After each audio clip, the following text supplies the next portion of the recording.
Hello, and Hello. welcome back to season three, Season 3, episode one of the Punk Rock Drummers podcast, episode where we 1. will talk to someone. Yeah, it is, right? It And it's that is. first, yeah. Dude, you're fucking my whole movie thing up. It's like an echo. It's just like being at the movies with my kids, Matt. Thanks. Anyways, yeah, season three, episode one of the Punk Rock Drummers podcast, where we will talk to someone who is in a punk band, was in a punk band, or just likes the music and was inspired by it. Today's guest is Chris Dalley of the band Authority Zero. formerly of Levitical Skulls, Yeah, he's been around. He is Death a by very Stereo. highly sought after man, from what I hear. I would like to saw him into pieces too. He's an awesome storyteller, great guest to have on the podcast. We had a really good time. Long show, 2 hours, Yeah, somewhat 2 hours. It may not be exactly 2 hours, but it's somewhere around there after we edit out 20 minutes of of me what breathing. do you want to call that? I think you should have left it. I don't know anyone that wouldn't want to just hear you go. There's a couple of the air chews in there that Oh gosh, I don't know those are what the you were worst. eating. I Yeah, kind of like. I yeah. kind of like them, So but it's been a little while. We had Christmas and New Year since the last episode, and I hope Santa brought you some good stuff. chlamydia. Chlamydia. I mean that is the He good got you the stuff, same isn't thing. it? Yeah. Mm. No penicillin. I Maybe thought next we year. got it every year. I thought everyone got that every year. I don't know why you would bring that up. You need to fucking be a little bit more mature and professional, Matt. You I know, know. I try. I try. But yeah, ridiculous. But yeah, I want to give a shout out to our boy Rhino sleeve washers. Always keep some of these on hand. Always have a bag sitting around so I can throw them on, keep my drums in tune. I've noticed, I recorded some music over the weekend, and I noticed my snare drum lugs all stayed nice and tight. I usually have one or two that want to come loose. Never had to tune, stayed nice and consistent throughout the whole thing. So I love nice me some and sleeve washers. I also love me some sleeve washers. Yeah. What's our website? Little, yellow, different. Oh, Nuprin. sleeve washers. I refuse to back anybody. I will not do any product placement. I think it's morally it's wrong. I'm trying to find their website. What is Drunkyshop.com. it? Sleevewashers.com? I think that's what I it is. I don't know, man. Fucking, you're the tech guy. You should know It's this not stuff. on the package. I thought it was. That Rhino, I'm gonna have to get after him.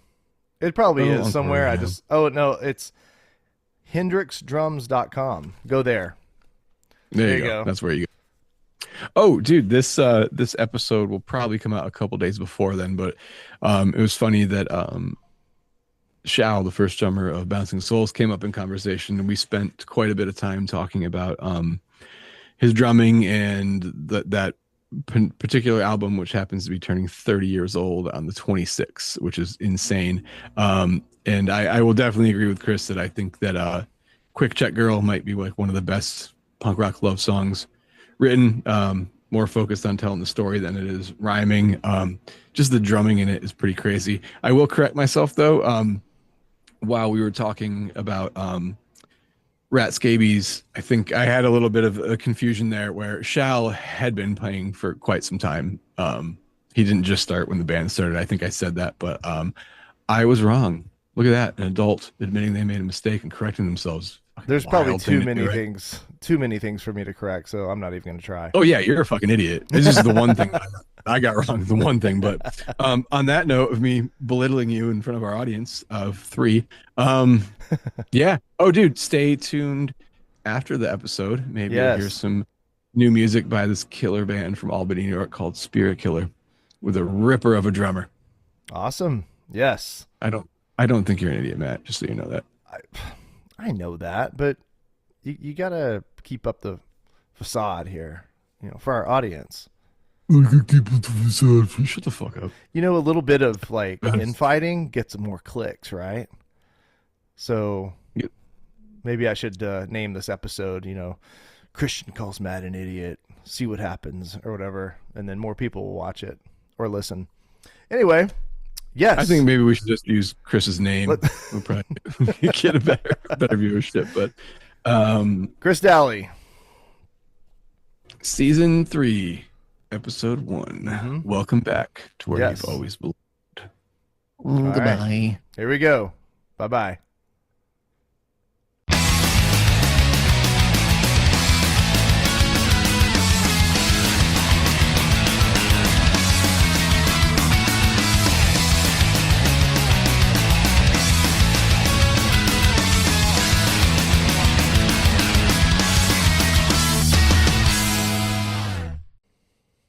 Chris Dalley.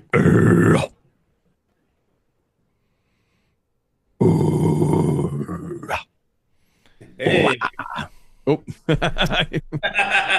you caught me disturbing into the microphone. Yeah, that was a really good disturb, actually. He's like, Chris Dalley.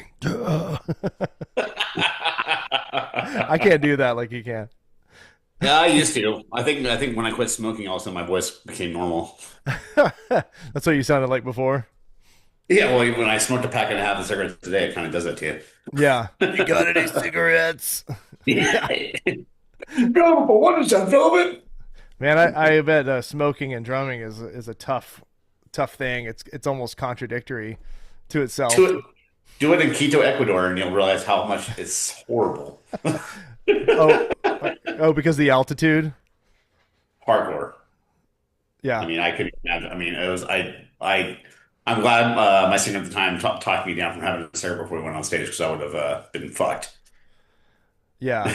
Yeah. I've heard about that. I don't know if you told me about Ecuador, right? You said Ecuador, Yeah, and the elevation is insane. it's gnarly. Yeah. It's insane. I think you said something about that last time I saw you. That's nuts. Yeah, that's. Thank Well, welcome. Thanks for joining us. This is amazing. you for having me. Appreciate it. This is Christian. I'm like pointing to my camera. Hi, Christian. Hey, buddy. How you doing? Hey, what Good having you. t-shirt? What t-shirt you got on there? Going to some glory, baby. Yeah, you know who drew that shirt? You? Yes. Well, that was a band that I've been trying for years to get. That was a band I was trying for years to get back together. I talked to Gary on social media a lot, and I think I finally just bugged him enough where he actually started listening to me, and I'm glad that they did because it was a wonderful thing to see. I thought they were. I actually thought they were going to be the California Propaganda, but they just it never got. I think they kind of got screwed with the record deal. Dude, they were such a, well, I don't want to say, I mean, they're not a weird band, but like, dude, I'm from upstate New York, and somehow a copy of that made it here in 1999 when Wow. it came out, and I heard it and I loved it. It was different. It had like a Yeah. metal vibe to it, but yeah, it just kind of fell off. And then I did like an illustration of like the three dudes in the band, and Gary saw it, and we started chatting, and it just happened to kind of line up with the reunion. So it was a trip to be able to do that, you know? It And was weird. they were fantastic. I mean, it's I mean, literally, like, I mean, yeah, it wasn't different than 1996, yeah, because time passes and you get older, but they sounded fucking amazing. I mean, that singing that what that guy's his lyrical part things that he's singing about. That guy's a principal in of a high school in New York somewhere. Yeah, it's weird. Yeah, Matt, sorry, I just created something for you to edit so early. But everything's great. Anyways, enough You've been about talking shirts. about them forever. Yeah, easily. Getting them on. I mean, that's crazy. That's every time we have a guest on, Christian and the guest always have something in common. It's the weirdest thing. Well, dude, Am I mainly wrong? I mainly asked because before we started filming, I took this off, so I was wearing my. That'd be amazing by just random chance that we were both wearing Donuts and Glory shirts. And I did the thing I always do when Gary, like, I do art for people, and they're like, "What do you want?" I'm like, "Just one of everything. Yeah, Don't pay me. Just give me all the merch." I got one of those little enamel pins and stuff, so I was Oh, yeah. psyched. Oh yeah. But this isn't about Gary. and this isn't about donuts and glory. This is about you, sir. Thank you. You know, I mean, it could be about other things too. So I mean, I get, I love my music and I love everything about it. So So, tell us how you first heard about donuts and glory. I'm just kidding. No, I'm just Showcase Theater, they were the first band. They were opening up for, I believe, the Vandals, and I'm like, whoa, this is different. I mean, there's the cool thing about the Showcase Theater, RIP, as I saw so many bands that they were the first band on the bill, and that was actually one of the rare places that where the first band on the bill was actually really good. Hmm. You know, I saw Diesel Boy for the first time opening up for Strung Out. They were first on the bill. no shit. No Motive first on the bill opening up for Temple and Good Riddance. Just like all those bands. I mean, like all that. That was the cool thing about Showcase Theater. You saw 4 or 5 bands. They were all killer bands. Yeah, that's And I it's a missed rarity. that so much. I played the last show over there, which is crazy. That's awesome, Yeah. man. So I've gotten to know you last couple of Mhm. years. I've seen you Absolutely. several times. We've played together. We played shows together. We played in Belgium together. That was awesome. Canada. Canada, yeah. Well, I met you in Canada 2 years ago, and then we played Brack Rock back in what was that? Yes. August Yeah. in Belgium. Yep. That was cool. That was my see, I that was my first time to Europe. I know you've been there a million times, so I was I was taking it all in and excited, and it's just to you it's just like it's just another No, I look forward to it. I mean, yeah. get me out of here before our country burns down. Yeah. Um yeah, so it's been really cool seeing you, and just being able to be so close to you and watch you play, and I love your technique. It's interesting, and it's something that just always amazes me about you is your stamina. You can just play like the fastest stuff and just go right into the next song, and just over and over and over again. And that was always amazing to me, because I know I can kind of put myself in your place and go, I know how he probably feels, his arms may be burning or his legs might be burning, but it doesn't look like it. Well, the thing is, I mean, when you're on, especially when you're on tour, and you know this, I mean, it's when Yeah. you're on tour, you have those 23 hours of that are building up. It's like pent up energy Mm-hmm. of like, they're just, something's happening, like where it's just chaos all that day. You're driving, all this stuff. And you have to, I mean, as soon as I get on the stage and I get through that first song, then I'm all systems go. I mean, you'll have to drag me kicking and screaming out that stage. That's, to me, that's the best part of touring is that 1 hour you're on the stage. Yeah. Oh, for sure. And I think I wouldn't have even brought this up if you were in your 20s, maybe. Yeah, I'll be 49 this year. So, I mean, the fact that I actually still have stamina is pretty amazing. Yeah. going straight for the insults, huh, Matt? Oh yeah, yeah. I've been sitting on that one for a while. No, Welcome to the show, you old piece of shit. no. I'm a few years younger than you, and I'm like, golly, I just don't have, like Fire Sale, we don't tour like you guys tour, so it's like we have to practice and condition ourselves at home, and I have to have that kind of that. I have to practice and do everything else, and get myself ready for just like 1 or 2 shows, and you're just Well, out that's there the thing just too. going crazy. When I'm at home, I mean, I play drums at a doing piano bar. I mean, that's like between three That's hours true. and 5 hours nightly. And I mean, it's like I equate the 4.5 hours there than to an hour show of punk rock. So I mean, it's like by the time I get to play punk rock, I'm like urging to get out Yeah. instead of having to play "Don't Stop Believing." Well, dude, no one ever really talks about those, the other 20 some odd hours in the day on a tour that you're Yeah, not. So like, what do you, I guess my question would be between when you were not an old piece of shit to now, like what did you do? Did you used to do during those 20 some odd hours to fill the time other than driving versus like now? Anything different? well, yeah. I mean, I back then, I was young and resilient, so I drank a lot. Um, and I just would walk around. I mean, it's like I mean, it didn't matter if it was an industrial area or just a regular area. I would walk around like crazy, like nonstop. Yeah. Nowadays, I seem to get injured by just stepping off the sidewalk. So I'm a good boy, and I just stay in the backstage area for all the hours. Yeah. Fair enough. You recently hurt yourself, didn't you? I just hurt myself again on Sunday. Oh.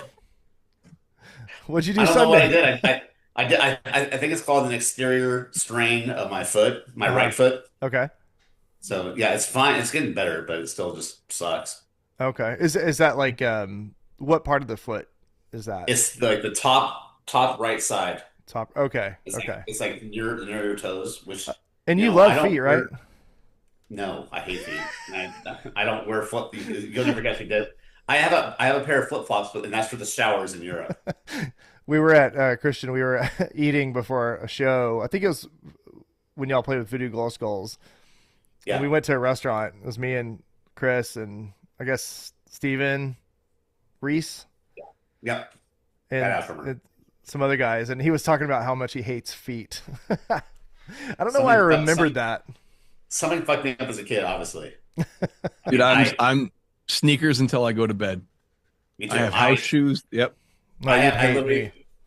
if you want to see how much I hate feet, be in a car with me, and if we pass by somebody with their feet on the dashboard or on the window, I literally will gag. I mean, Matt, it's Oh put your foot in the frame. no, I actually have tennis shoes on for once. Our please first go, Chris. guest, But I want this to be a fun interview. first Right. first I'm vomiting already an guest. old piece of shit. I like the uh, theme of where this is going. Yeah. yeah. So, dude, where I mean, give us a rough little like a run through of, you know, how old you were when you started and kind of what got you going on drumming in general. I started when I was basically 4. Um, I saw as a kid, I saw Kiss, and I'm like, ooh, I want to be like that.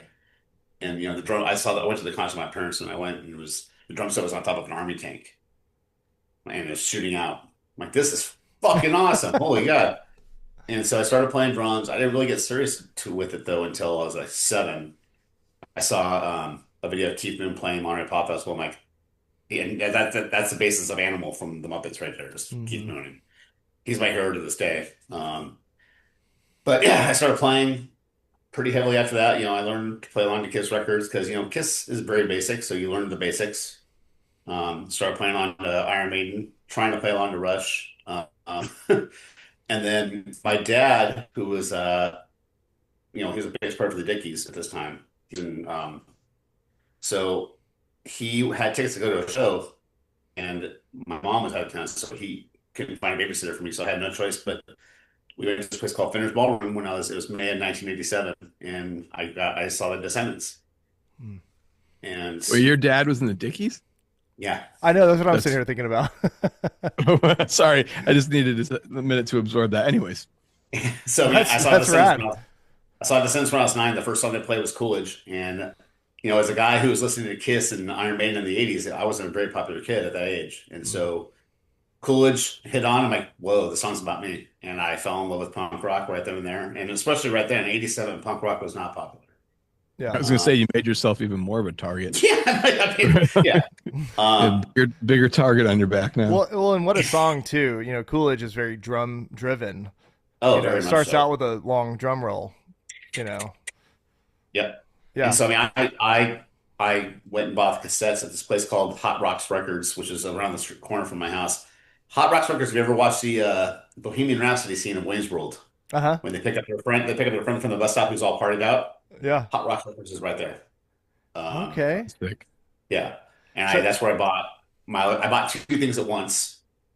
That was my first cassette, and I actually started doing burnouts on as my drum set was broke at the time. I had a little kitty crappy drum set, and so I just started doing playing on my Sesame Street books, and I just learned how to just do that. I would just do my edge, Oh yeah. Yeah. That's a do that tough over and one. over. Mm-hmm. You And said so you were around 9 at this time, you said? I was 9 years old at this time. I was almost 10.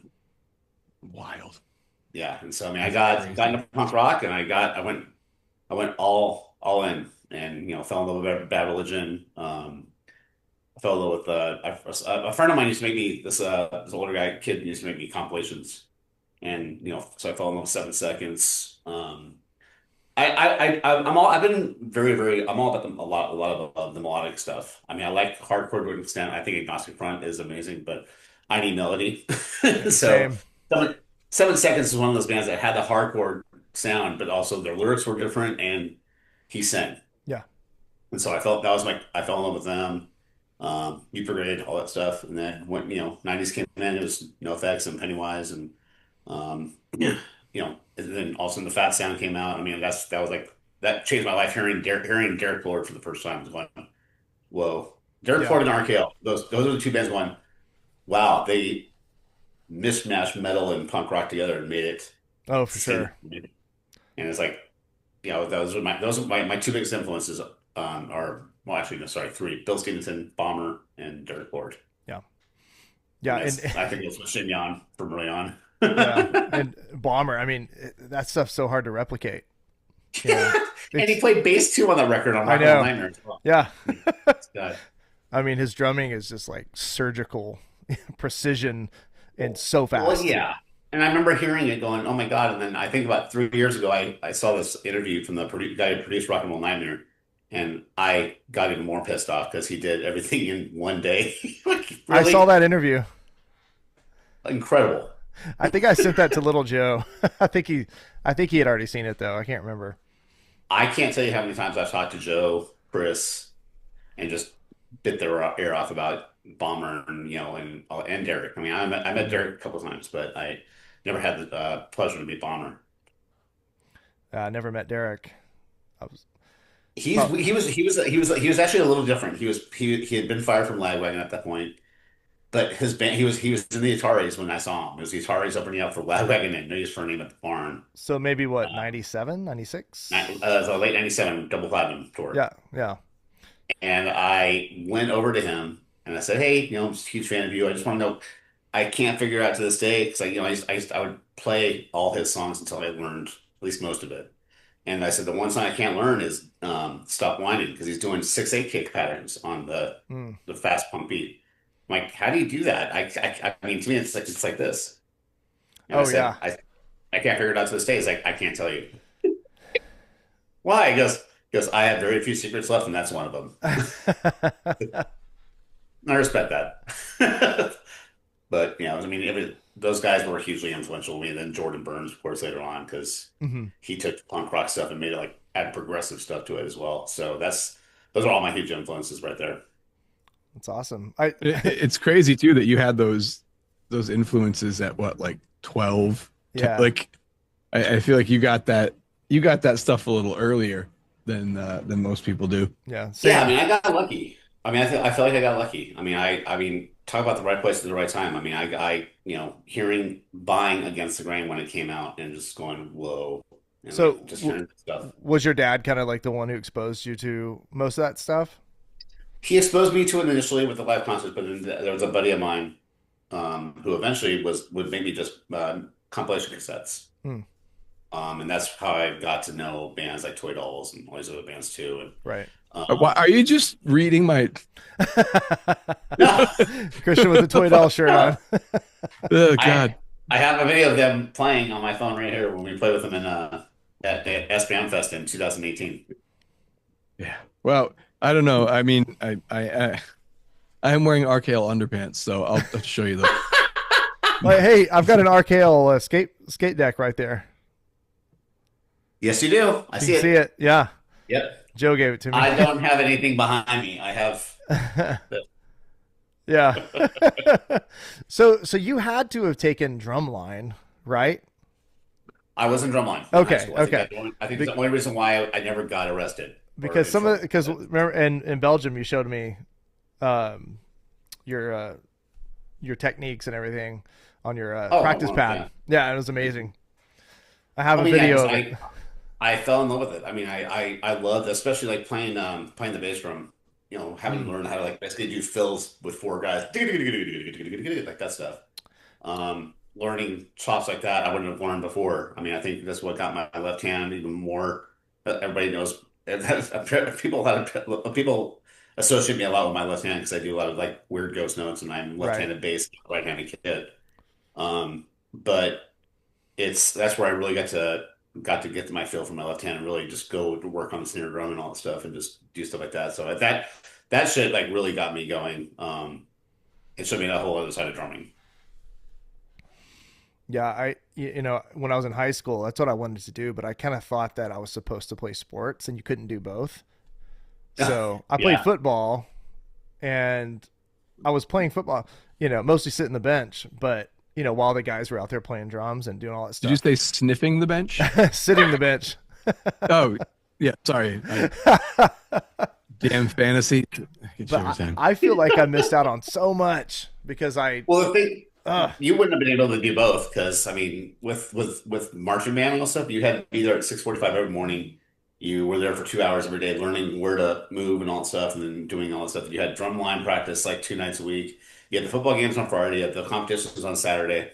The only yeah, time I actually had anything to do was Sunday. yeah, I mean, it was your basically your fall and winter were yeah. you couldn't do it. Yeah. I really regret not being in drum. I feel like I would have learned a lot more, if I had done that. I don't really.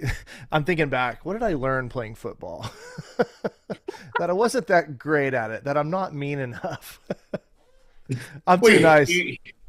I think I learned about football by AFI. Want to be a high school football hero. Dude, my first show was Rancid AFI and Casualties in upstate New York when I think that album had just it was right before Let's Go came out. Um Oh and wow. yeah, I mean essentially AFI just played that whole album. They were still dressing like greasers back in the day with like the Uh-huh. brace and stuff like that. That was a and Davey was well still is, but back then was a fucking ball of energy. That was a I I saw them on the tour. They were supporting Art of Drowning and Rancho was supporting Rancho 2000, and Distillers opened up, waited, and I remember AFI going on, and I know, and I love Rancid, especially. I love that last record, that Rancid 2000 record. Honestly, Rancid didn't have a prayer.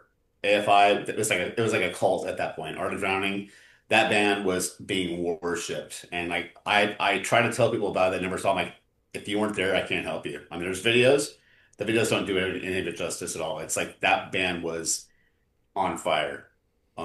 That's a band I like. I'm like, what are they gonna do now? Like, I got so excited when a new AFI album. I'm like, what are they gonna now? What are they gonna do?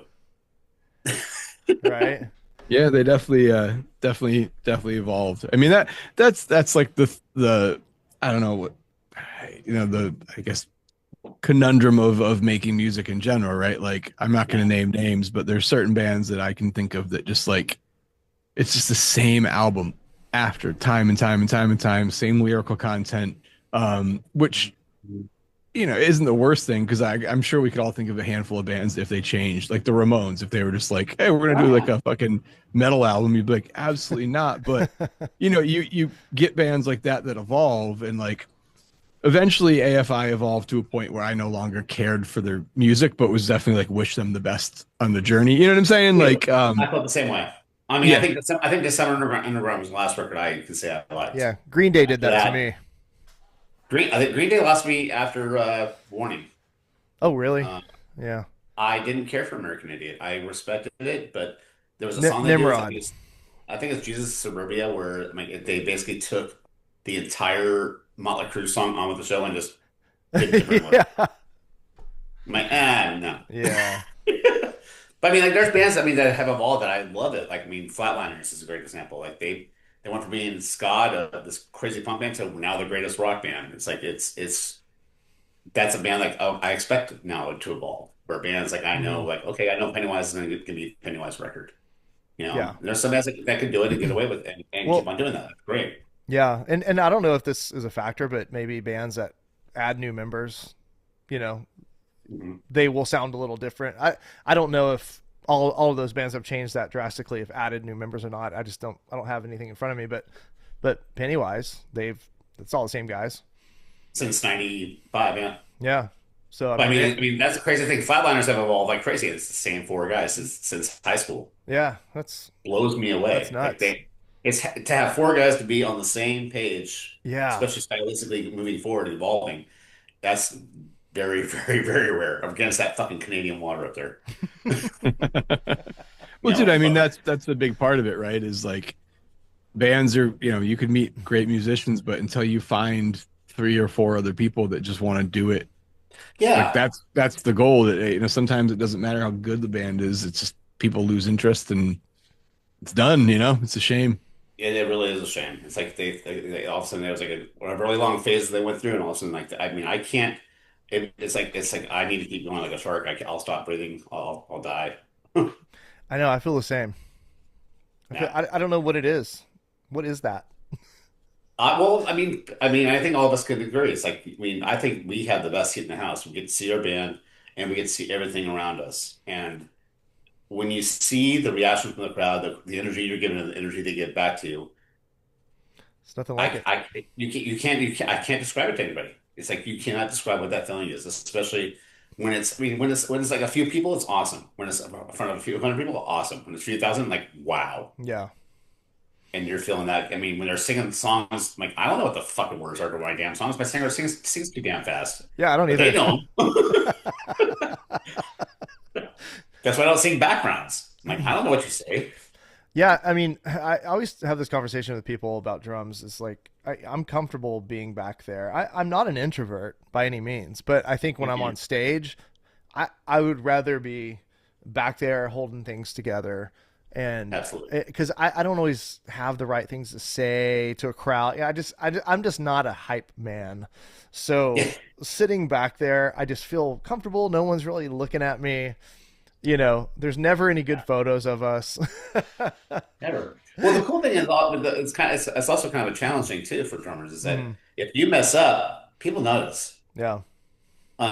Guitar players and bass players could have that uncanny thing to like make a mistake but make it sound like it should be there. We can do that for the most part, but when you're caught off guard, oh man, it could be a train wreck. My favorite thing For is when sure. the other people fuck up and then look at you and you're like, don't no, no, no, no, no, no. I know what you're doing, you dirty bastard. Yeah. Like, you can't blame Oh, this shit on me. Oh, it's the worst. So I mean, I went like I never I whatever, not at like a level of playing with you guys, but the longest running band I was in was like a hardcore punk band, and I was the vocalist in it, and that was like, it was my brother and like two of our childhood best friends. But I remember practices were fun, and then that first show, I'm like, I don't have cymbals to hide behind. Like this is yeah. fucking awful. But then I mean, it got to a point where I actually quite enjoyed it. But yeah, those parallels, man. That's a different. You're right. It's a very different seat in the house for sure. It is. I mean, there was I was before I got in any bands. I was playing at this bar, and we were a punk cover band. Like we would do 3 to 4 sets of punk covers, and our singer left, and I was the only one who still knew the words. Going, Dally, you go and sing. I'm like, I've never been in front of like no, and so I did the first show, and I just stood there like a fucking tree because I was fucking nervous. And then the next time I did it, I did like a couple shots. I did a couple of Jaeger bombs, and boy, I was flying. I'm like, oh, there's my secret. That's Yeah, I usually mean, how it So, goes. there's certainly an art to being a front man, but I just yeah. I don't have it. I don't have it. So I'm Yeah. comfortable, back there playing drums and Well, luckily I had it. Because luckily, it wasn't my songs. It was yeah. songs that were I was singing, songs that I was singing swinging other songs and fucking, bouncing soul songs. So I was like, I knew that was easy. Yeah. So Yeah. So after high so you were in or were you in a band in high school or was it kind of after you graduated you started? I was in a band. We were called Sixpenny. We were a punk band that did. We mixed up our own songs with covers. We would do stuff. We would do Rancid. We would do We did Dying and Now from Pennywise. Mhm. Um, Funny story about that band is that we went until I was about 19, and we were my singer and I were at the time were bored. I'm like, hey, I wonder if any guys in Pennywise are like in 411. Mm. And so I, being the drummer fan, I like, yeah, Hermosa Beach, Byron McMacken. And I'm like, okay, here it is. I'm like, no fucking way. And I'm like, should I call? Should I call? And I'm like, so I called. And he picked up. He goes, oh, I'm like, is this Byron? He goes, yeah. I'm like, from Pennywise? He goes, yeah. I'm like, I love you. And we talked for like an hour. He talked to us for an hour, just answering Wow. questions. And he was just the coolest. And then, funny enough, I think that's right when Stars with Seven was kind of new in its infancy in 96. He called me back and he goes, hey, do you want to come to our practice more? We're rehearsing for our Warped Tour from 96. I went, yeah, bring your band. I said, okay. So we went up there, drove up to Hermosa Beach and sat there and watched him practice. And then the coolest thing I saw was Fletcher left, and then Jim put on Fletcher's guitar. And this is a year before Full Circle, but he played him playing guitar and singing, Randy and Byron doing Mhm. Broken and You'll Never Make It. And like we just heard new Pennywise songs. And we Wow. went up there. He goes, "Hey, come up here and play one of our songs." He said, "You know all of our songs." I went, "Oh shit." We went up there and we went up there and did "City Is Burning," and then Jim sang. So I'm like, "You can just kill me now." I'm in Pennywise's studio, hanging out with these guys, and we just talked for like 3 hours afterwards. And Byron and I became friends. And he still, anytime we hang out, he still calls me out in front of everybody. This fucker stalked me. I'm like, dude, this day, every I time that we see him. I just saw him in Canada. Fire Cell played right before Pennywise. Nice. It was nuts, and I that was my first time seeing them like from behind, the drums, and Yeah. it was really cool seeing him play. And he's That so guy's got tiny. energy. Yeah, he's Yes. so tiny and just full of energy and just like he's very close to the drums. Like he doesn't wind up and Very. hit. He's just like just very, very, very close. And Yeah. his kit's very tight and very compressed but Yeah. he's so efficient at doing all those he has this very unique fill, like these fills that he does, where they Oh usually yeah. they end on they end on a snare and crash it like or something like that, Yeah. like it's almost like they don't finish all the way and then crash. It's like almost like it stops and does like a little stuttery thing. and, He's got and his own style, which I love. I've heard you do some of that stuff. I mean, some of your fills kind of remind me of that too. Of Oh course, yeah. big influence of yours.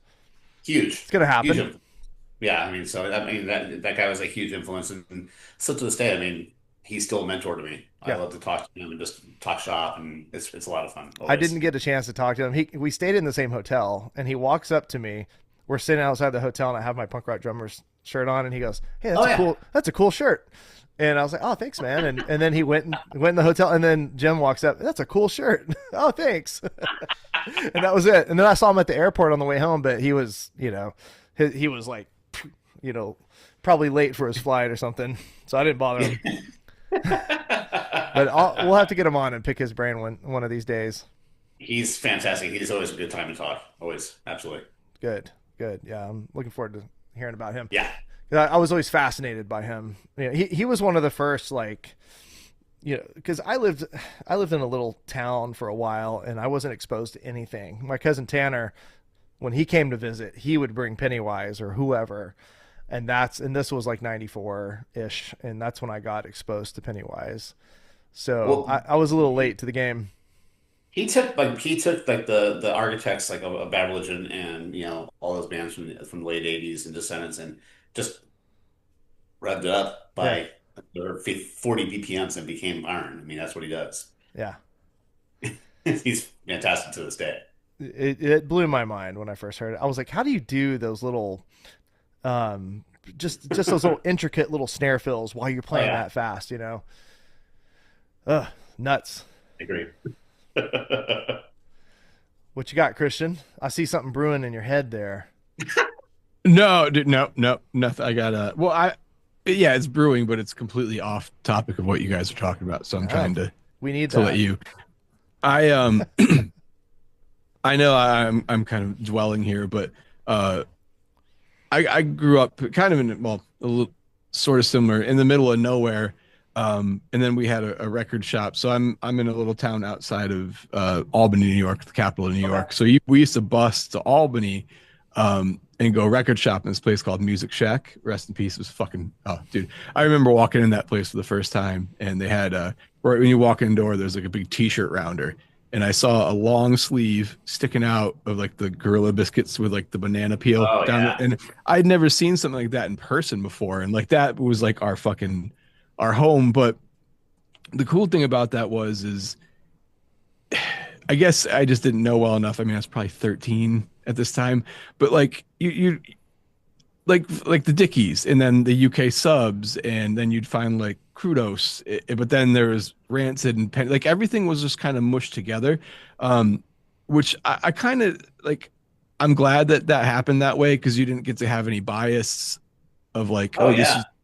this is fat and this is whatever. It was just all kind of like mushed together. So there wasn't like as much like I don't know what you want to call it, like tastemaker, like this is what's cool and this isn't. But I do like a lot of that older school stuff, like the Dickies as well. So I guess my question is was your dad like, what is this fucking new punk bullshit?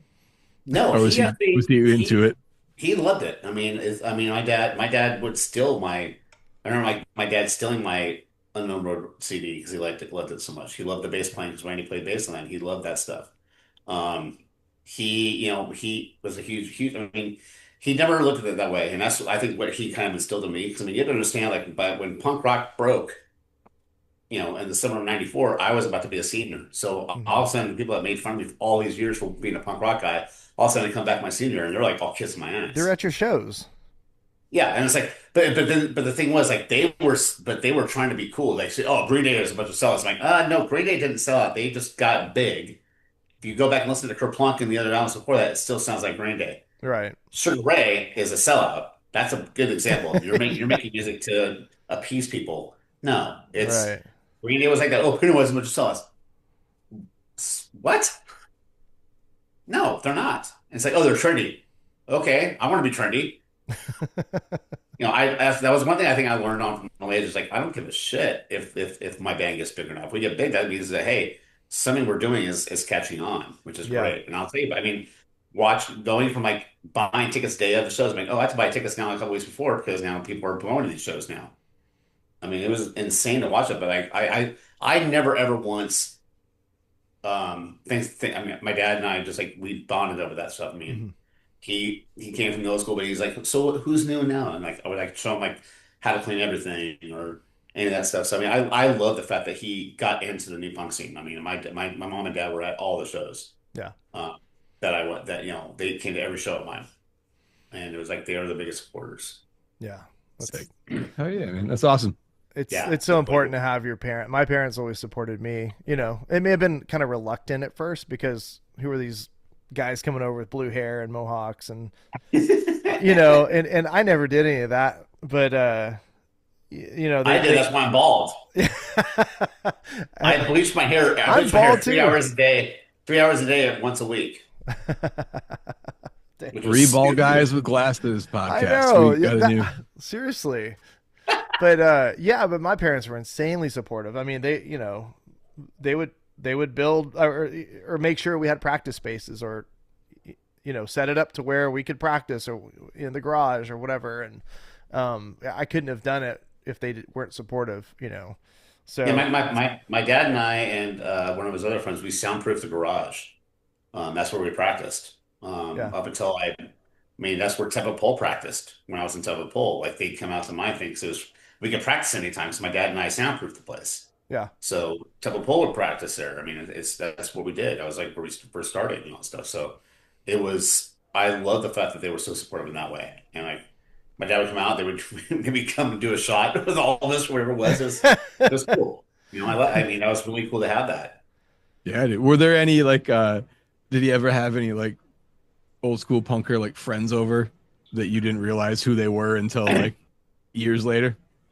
Well, it's kind of sad, but we went to his guitar players. It was after he had left the Dickies. He was in this band called Siddhartha, and Yep. it was this guy's funeral, and um, that's where I met Stan Lee and Leonard.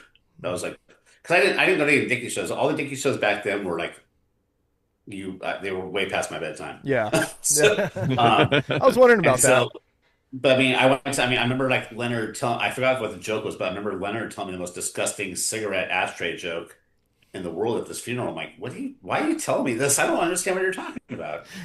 You're, And you're like, I'm only this many. Why, yeah, well, why are you? at that point I was 13, but still I Oh, was well, like, and my mom and dad did not know I had just started smoking, so that was fun Oh, because they were both smokers. And when if you're a smoker, you can't tell when other people are smoking if the breath, whatever it is. oh yeah.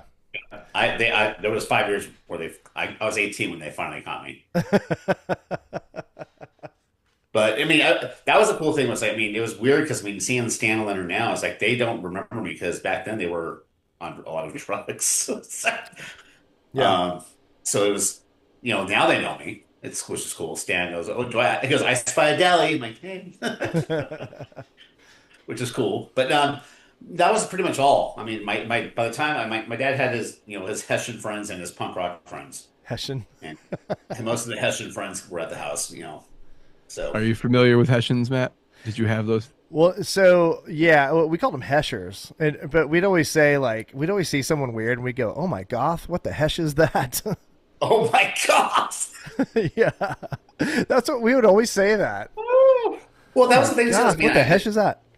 well, I mean, I had my Hessian friends too. 'Cause I mean, as much, even though I wasn't into Kiss or any of that stuff anymore, I still loved, the Megadeth and Slayers and especially Anthrax was huge. And Iron Maiden was always I mean, to this day, I tattooed right here. Yeah, Um, they're my favorite band of all time. But it's like I still listen to if an album came out and I liked it. I mean, I remember like I had short spiky hair and I went and bought the fucking Skid Row, so quick Slave to the Grind record because I thought it was a good record.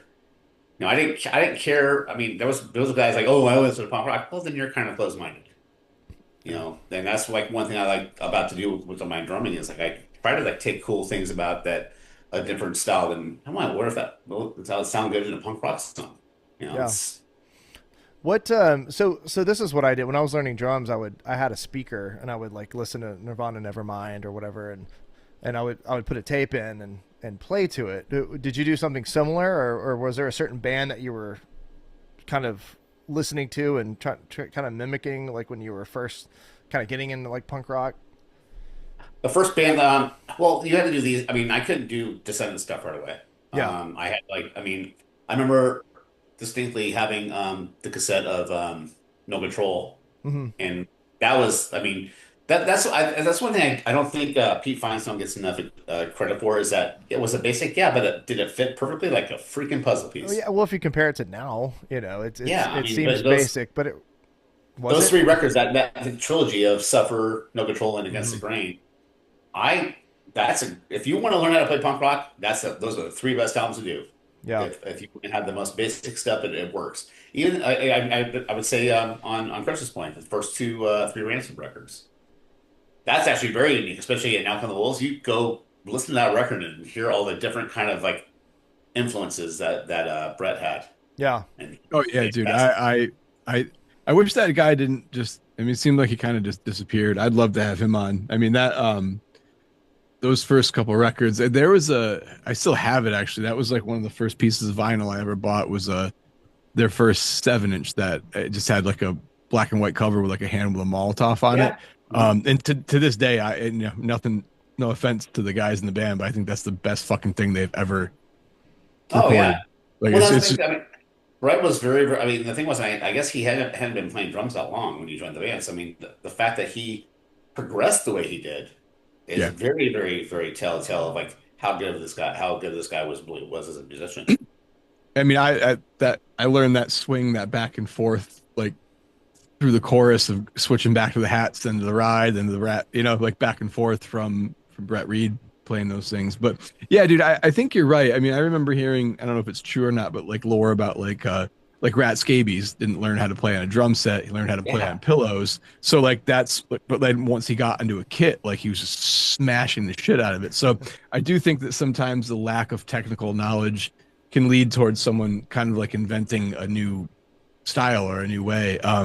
I mean, I'm sure everyone's sick of it at this point, but I think Shao from the first drummer of Bouncing Souls, like that dude had like the most unique swing, like just a weird style. Nothing was rarely was anything repeated. Yeah. Well, and like that's I mean, I don't think he had been playing that long. I do think Oh, yeah, there's just something to be said for almost a lack of that's actually ability, creativity. speaking of Alan turning about to turn 30. I mean, if you want to learn how to play drums, punk rock, well, go play along with Maniacal Laughter. Dude, Quick, Quick that's Check like Girl, I my think Quick Check Girl might be in my mind one of the best punk songs ever written. It's not that is how you tell a story through music. That guy, it's not about rhyme schemes, it's about you telling a story about this girl that you're in love with. right. And it's just that's a perfect punk song. It's funny, man, because this might actually be released at that turns 30 on the 26th of this month. So maybe this will be out by then. So that, yeah, I actually just played along the Quick Check Girl today. And that, dude, just the intro of the ding, but then the Oh yeah. rest, and then just dude. I don't know how those guys, like the whole band, like just the structure that they had back then just made there's like no rhyme or reason, and it's just crazy that like you just put the right motherfuckers in a room together, and that's You what get Brian happens. and Pete. It's wild. Brian and Pete are that's like a an acid and a base, and it just worked. That was a mold that they did well. I mean, they shouldn't acid and base. It shouldn't have anything common, but those two guys made it work, and they made their own sound, and it became the fucking Bouncing Souls. And it's like I agree with you. It's like I mean, the one thing I always will love Mike McDermott who replaced Shao, but the thing was he never had the same kind of style that Shao had, and I kind of missed it on some songs. Like I remember like going to the show and I would start the air drum like it wouldn't be right. Like remember like Kate is Great, it wasn't the same thing or just stuff like that. I mean, I thought Shao he brought his own style to it. I think he was one of those guys that again I think just fell out of love with what was going on and just kind of grounded himself to a halt, which sucks because he was a great drummer. But yeah, I think Maniacal Laughter is if you want to listen to punk rock and play along that record. That one's a great one. Yeah. Oh, dude, no rule. Yeah. It's funny too when we had when we talked to McDermott. I think was it the last Matt? Was it the last episode of the last I season? think it was, yeah. And like, I mean, what a sweetheart of a guy. And Oh, it's funny is I agree, but then in the same breath, I don't know if I could picture Shao playing on True Believers nope, or no way. that song. You know what I mean? So it's like I think that every drummer in that band sort of ushered in a new era. And like, yeah, it would have been cool to hear what he would have done, but ultimately I think it just sort of I don't know. I guess I just wish he found another project. Again, dude, like everyone says their favorite drummers. Like he's one of my fucking Oh, favorite by drummers. far. In case you can't tell by that, I'm Well, I fucking mean, gushing you're right. I about mean, him. you're right about that. I mean, I don't even want to imagine what Shell would have tried to do on an Acres Away record because McDermott made that he made that record his bitch. It was such a good record. His drumming on that record is it was already amazing on how I spent my summer vacation and when they did the split with that band I was Oh, talking anymore and stuff like. But that I mean, when Anchors Away is I think when he found his footing in that band. I oh, think for sure. he became a songwriter on along with Brian and Pete. Yeah, dude, that I love how we've just found a common thing and we're not talking about you anymore. I know. Sorry. Dude, do you know that? Are you familiar with the song "Old School"? Yeah, Like, what the fuck is that? Like the drumming on that is weird. it's insane, right? Like Yeah, it's just weird. again, man, I know I'm just fucking kicking a dead dog around in the basement right now, but No, just the way that that's I think when you think about punk rock drummers, I talk about it should be about me. It should be about like what we love about these guys that I don't need to talk about me ever. I can talk about music and just be happy. Well, see, you do a good. podcast with Swinney, so you're used to Yes, I just do. kind of just talking. Yeah. Wait, what do you do with Swinny? We started doing this thing called Vinyl Destination, where we just would pick a record and talk to a guy in the band about it. Like, so the first album we did was West, Today's Empire, Tomorrow's Ashes with Todd Kowalski. We did About Time with Jim. We did Element of Sonic Defiance was Strung Out. So it's like, I mean, it's been a while because I have no life at all. I mean, I've been gone on tour since basically last April. That's alive. Okay. So I mean, when I'm home, Chris is out doing stuff with you guys or taking a family vacation or doing stuff like that. Yeah. But he's not as cool because he's bald, but he doesn't have glasses. Yeah, see, So fuck exactly. that dude. I Yeah. used to listen to the one time on tour. I started getting into that during the shutdown. I never listened to podcasts, and then when the world shut down, I was like, all right, time to give this a try. Yeah. What else could you do? Are y'all still doing Vinyl Destination? I haven't seen anything posted in a while. He actually just tagged me. So it was like the 1 year anniversary of when we did the interview with Jim. He goes, yeah, we need to do more. And I said, yeah, we'll definitely do more. It's just once I get home in April, that's we'll do stuff. Yeah. Well, So he was the one I talked to about whenever I wanted to start this, and in my mind, you got to have all these people, you have this team and people editing and all this. How do you do this? How do you do that? And he's like, dude, just be yourself. Just make it the most simple yeah, podcast. Just talk. Be real. Don't do a whole bunch of edits. Don't edit out ums and whatever. Just put it out raw. People like it, and I Well, did.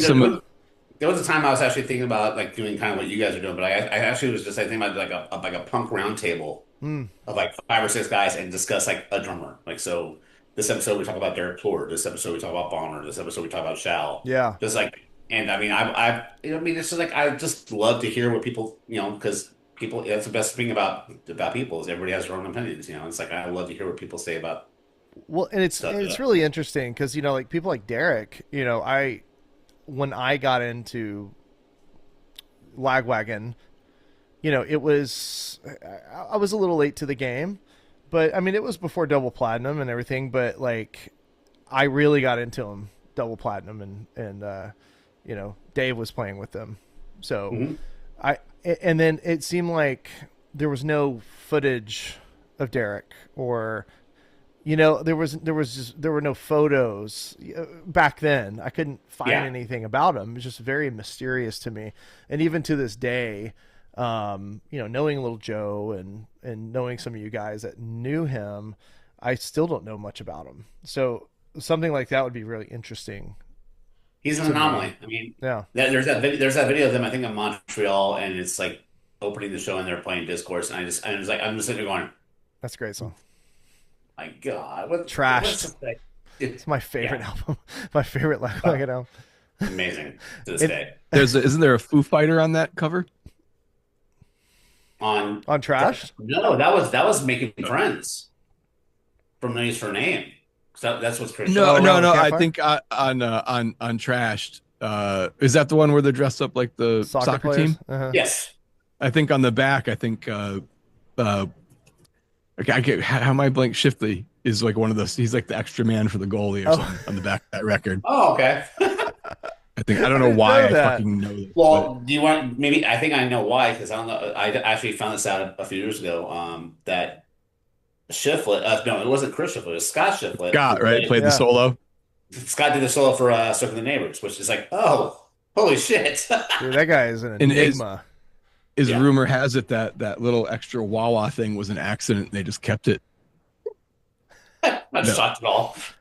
So no, the drum yeah, sound on those Trash, brothers.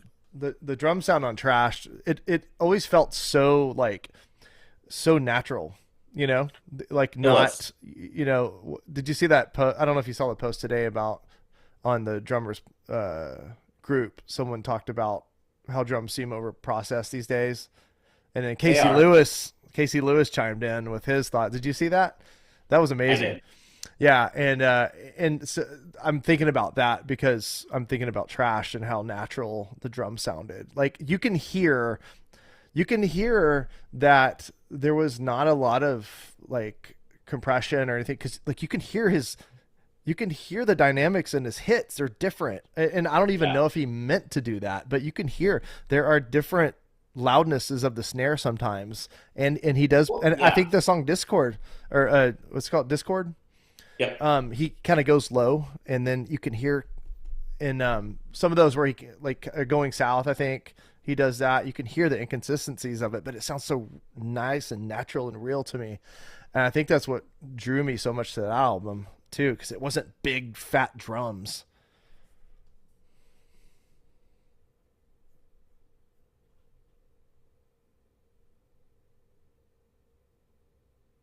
Oh, we froze.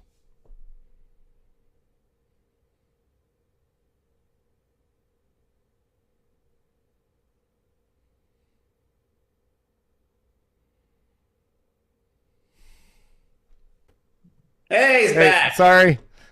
It Thank You all froze right, up. buddy? I'm sitting here talking, and all of a sudden, y'all are looking at me like this. Yeah, that's what we thought about you. We thought you were Uh, having a stroke. it's still recording. But what I was saying. Chris and I continued talking while you were frozen. Oh, It okay. was you. Sorry about that. It's You never done froze that fucking- before. I'm working on getting better internet, and my studio is a metal building, so I've got a window Oh, yeah. open with like this Wi-Fi extender. But anyway, I was just saying I liked it because it was so natural sounding and it wasn't overproduced and like giant and fat sounding or whatever. Absolutely. Yeah, I agree. I don't know what Yeah, y'all there's not said enough. after I froze. Oh, I was just talking about how to call Tammy to give you your shot because you had another stroke and froze up again. Um, Well, it's funny, man, is like what happened to a mid-tune snare drum? I feel like there's a couple years where it was like either cranked like as tight, like Snapcase style, right? As tight as you can get it. Yeah. Or and like now, I mean I do agree a bit, but like yeah, a lot of snare drums just have that same open boom. But I don't know, man, if you're playing fast and articulate, that doesn't really work. It doesn't pick it up. So Well, yeah, I don't disagree with that post necessarily. well, I mean, the one thing I do miss about, I mean, the one thing I love about snare drums, but also you need to have, I mean, I think everybody wants them tight so they like, like get their ghost notes like easier. But I mean, honestly, the ghost notes pretty much just like non-exist when you crank it that tight. You need to have Right. some bottom end to it, I think, which is weird. I think honestly, if you want to talk to a drummer about recording, Casey's the guy because Yeah. Casey does everything himself, and Casey is to this guy. God, that guy, I tour with him a lot, and I can't help but flip him off like at least twice a day. It yeah, he's insane. I watched some of his, he does those videos of himself playing in the studio and it just looks effortless. Well, in my opinion, he is the best drummer in punk rock today. And the best part why I think he is the best drummer in punk rock today is not only is he incredible, his style is crazy, he's a fantastic drummer no matter what, but he's the most down to earth, humble guy you could Hmm. ever meet in your life. And Yeah. in my mind, that makes me like you more. Yeah. I haven't Um, met him yet, but I hope to. Who is this? Casey Lewis from Belvedere, Okay, I'm not He's and he's familiar. he's a he's actually machine. playing drums for Matt. He's actually on tour with Matt Caddy's right now, filling in for Sean. Okay, so our friend was at their show last night. I don't know where it was, but she There you sent go. me some video of the show, and I was like, "Wait a minute, who is that?" I couldn't tell who was playing drums. Yeah, I mean, he in my mind, like, I mean, there's drummers that are great, but then you like tell they're kind of a little egocentric. I'm like, okay, well, you're not as good as I thought you were. Well, Well, and dude, I mean, to be able to play Boz's parts, right? Wasn't Boz the original Mad Caddy's drummer? And he was the dude that Boz, played on the other, right? That other record. oh, dude, that What yes, the other record is so good. fuck, dude? That now there it is. That's the example. If you want to talk about just good tuned drums with not a lot of shit on it, the fact that that was what 97 or Hmm. 99ish around there, Yeah, that record sounds that fucking good on like just an indie label. And whatever, dude. I'm obviously I'm well into my 40s. I don't fucking care about the shit anymore, but I will never call that a punk record. It's too good. no. It's just But the too thing was, fucking good to be. the thing that's weird about them is that first time I saw them, they were the opening band of the last night of the Epitaph Summer Nationals at the Palladium in '94. They were the opening band. It was them, RKL, SNFU, and NoFX. And Yeah, would have killed to that's see SFU and live. honestly, no offense to NoFX, no offense to NoFX. I never. Uh, Following those three bands, they didn't have a perk. That was SNFU on fire. That was RKL just getting back. They had not. They were just about to release Riches to Rags, hmm, and then you had the other. yeah. So it's like that was a show I'll never forget. I was And looking at six their bucks. Pig was like the best front man. "Once and for All" is, oh my gosh, Yeah, that song, those drums, like you were talking yeah. about how they're just perfectly tuned. They sound like little Tom. Maybe he has like, like a five P or Oh, five. there's a tenor in there somewhere. There's a 10 Yeah, inch in there for sure. yeah, yeah, No, for sure. we talked when Authority Zero and Matt Caddy's toured together in '24. Boz was the percussion guy. He was playing percussion while Sean was playing drums, and I just chewed Boz's ear every night. I wanted to just talk to him, and like just became buddies. Like, we were showing like warm up ideas that we do, and like that guy is another guy that needs to be praised. Yeah, for sure. Yeah, that's someone I don't know a lot about. Another mystery guy. Yeah, It's that Santa Barbara thing. yeah, for sure. Yeah, Well, I think exactly. too, like a lot of it, like, I mean, I don't know there's no way to say this that's not going to come out the wrong way. So I'll just say it. But like, Yeah. I do think a lot of people were kind of just turned off by that, like the Mad Caddy style.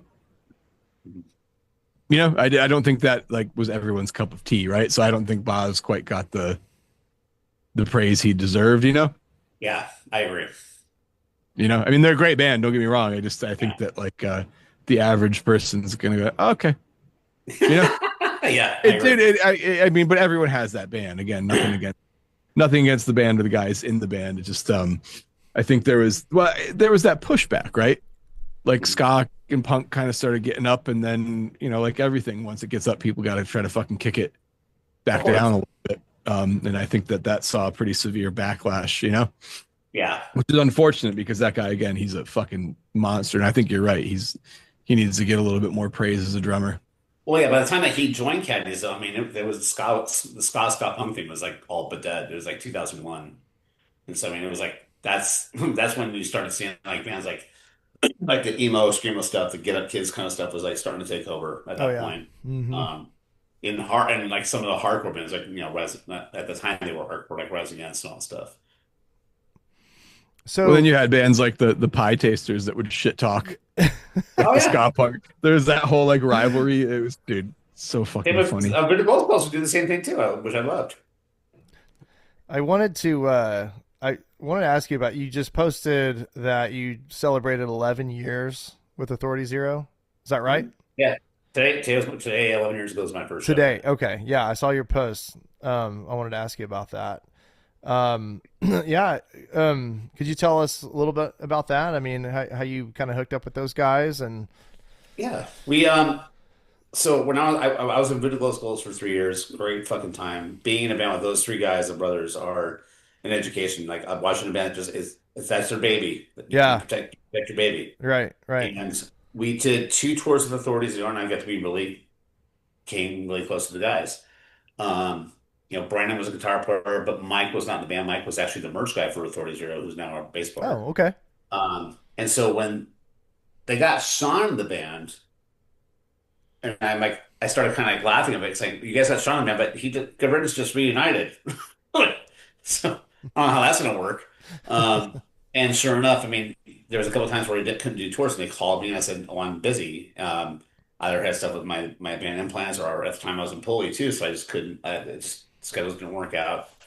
And then Jason called, and Jason sent me a text. Goes, "Hey," I'm like, "Hi." um, he goes, "Hey, so we have this tour coming up. I've asked you a couple of times, and this is my last time. If you can't do it, I'm just going to give up." I said, "Okay, well, what?" He's like, "So it's a 6 week tour with Less Than Jake and Real Big Fish across America." I said, That sounds "Man, awful. yeah." How That fun. honestly, I didn't realize how big both those bands were Yeah, until yeah. and I said that I'm actually available, and so we did that. We did that thing. I rehearsed with them a couple of times, and it was supposed to be just for that tour. Um, and that tour was amazing. It was like I think the worst show was New Orleans. It was 900 people. It was Wow. mainly between 1,500 to 2,500 a night. Wow. How Um, many Hawaiian shirts and pompadours were in the fucking crowd at those shows? Well, I'll tell you, man. I Bowling mean, shirts and shit. all the Les and Jake guys. I mean, all the Real Big Fish guys. They were really cool. They were just a little bit more on their own. mhm. They just kept to themselves. Les and Jake though were a blast. I I mean, love those guys. me and Chris bonded. We're huge Kiss fans, so we were Yes. talking about Kiss the whole time, Yeah. and just being stupid. And that tour was amazing. And then hey, can you do this tour? I'm like, where's Sean? And so I did a European tour, did an American tour, did another American tour, and I'm like, am I in the band? What's the deal here? Yeah. And yeah, we don't. I mean, because Brandon had left, and that's when him and Sean were going to start Vulture Wake. Mm. Um, because those were songs that Brennan had submitted to Authority Zero, but they didn't fit the way Authority Zero. Um, and so I got asked to be in the band, and so here I am. 11 years later, it's been a fantastic ride. I love the guys to death. We just started writing a new record last week, and we're doing good. Yeah, So they I tricked you. They tricked yeah, you into being in the band, they essentially. Yeah. did. Well, the thing was, I mean, it's like if my both bands I was in at the time, Implants and Pulley, they're part-time bands, Mhm. Right. and Now, at the time, Pulley was made of who? at the time, Pulley was me, Scott, Mike, Tyler, and Jim Blowers, who was also in Implants with me. Okay. Um, and so when Oh, I'm sorry. 2012, 10 foot pole turned into. yeah, Oh, I I'm was sorry. I I had it joined the other Temple way around. Bowl. I joined Temple Bowl in 2003, Okay. and it was just it was just Dennis, then some guys from around here. from California, from SoCal. Um, and the thing was, when I joined Temple Pull, I mean, I joined at the absolute worst time. We weren't touring, we weren't doing anything because Dennis, the singer and guitar player, who is Temple Pull, he's a sound guy, and he had just gotten the job for Prince. Oh. And if you work for Prince, you're on call 24/7. Mm-hmm. Like Prince's assistant would call him at 3 in the morning. Hey, Prince is having a party. Come over here and do sound. So we couldn't tour. So I think we did 50 shows in 8 years. Wow. And then I joined up by Stereo in late 2005, and was in that band for until 2009. Which, Um, by the way, I don't think that band gets enough credit for the band name. I mean, oh, Lost Boys. how many people watched Lost Boys and went, "Fuck, they already had it." Like, dude, yep, yep. Yeah, I mean, and then well, when I joined that band, I had to learn songs from three amazing drummers that were in their own right. I mean, Jared Alexander on that first record, who's been the drummer now for My Chemical Romance for the last like 5, 6 years. And then Todd Henning, who I replaced, that guy is a fucking monster. That the opening of the Plague alone from Into the Valley of Death, that thing is trying to do in a punk rock bossa nova song. You know, it's insane. Um, so when I left that band in '09, and then 4 months later, I got a call from Eddie from Voodoo that their drummer had a nervous breakdown, and can you join us on tour? And I said, well, I only know your first three records. He's like, well, here's the songs we have. And so they got me on this flight, and I'm literally writing notes like, and I'm not a music, I don't read music that well, Right. so I put skanky fast punk part. That's the Like same listening thing to as reading music. yeah, Yeah. and I'm playing on a food tray, and I'm Yeah. pissing people off all around me. And I joined the Video Gospels, and I did that for 3 years, Where and was that then first show? Where'd you fly to? Detroit. Well, so the only flight they can get me to Detroit from Ontario Airport was Ontario to Phoenix, Phoenix to Philadelphia, Philadelphia to Detroit. Okay. Okay. That was a shitty, Yeah. shitty fucking flight. It was, and I joined this tour. It was Dill's Gone Bad, Toasters, and Mustard Plug and Voodoo Skulls, Hmm. and it was a blast. I mean, the funny thing was like the second show in Chicago. Um, we finished our set, and the drummer I replaced, who was the original drummer Jerry, he is about 5'4". He's a very, very, very stocky guy. Hmm. He's 5'4". And I get them playing, and some guy goes, "Dude, Jerry, you lost a lot of weight." I said, "Yeah, and I grew 7 inches too. Apparently, when you lose weight, you sprout up." Like, what the fuck? Oh, you got a face transplant and a different. Well, I mean, we're both bald, and Yeah. we kind of stand out. We're the Caucasian in Voodoo Glow Skull, so. Yeah. Um, So you weren't, because didn't Ephraim ended up going and singing for them for a number of years? Were you guys yeah, in at the same time or no? no, no. No, no. Big The gap funny thing is between that there. if you connect the dots, I mean, between Temple Pole and Pulley, and then the whole thing with Ephraim and Tepestero and Voodoo Glow Skull, it's like watching like the fucking 6 degrees of Galley. It's like it's always weird how just things go like this. I'm like, oh, cool.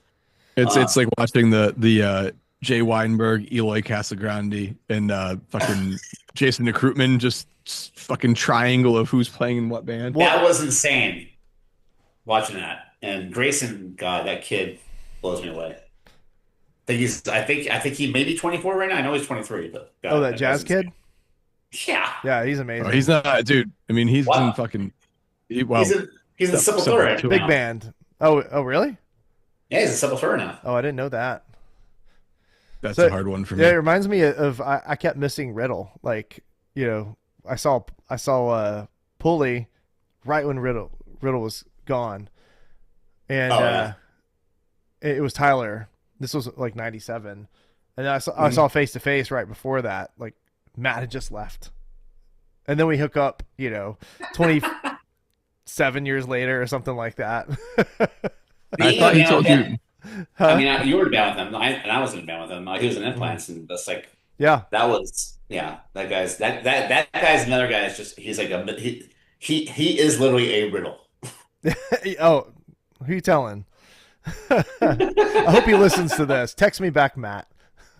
I love the guy. I mean, but like I said, I do it's like too. it's I understand. I felt I understood Stranger Things easier than I do understand Matt Riddle. Yeah. Yeah. Yeah. He's a sweet, sweet guy. Yes. Complicated guy. Very Yeah. sweet.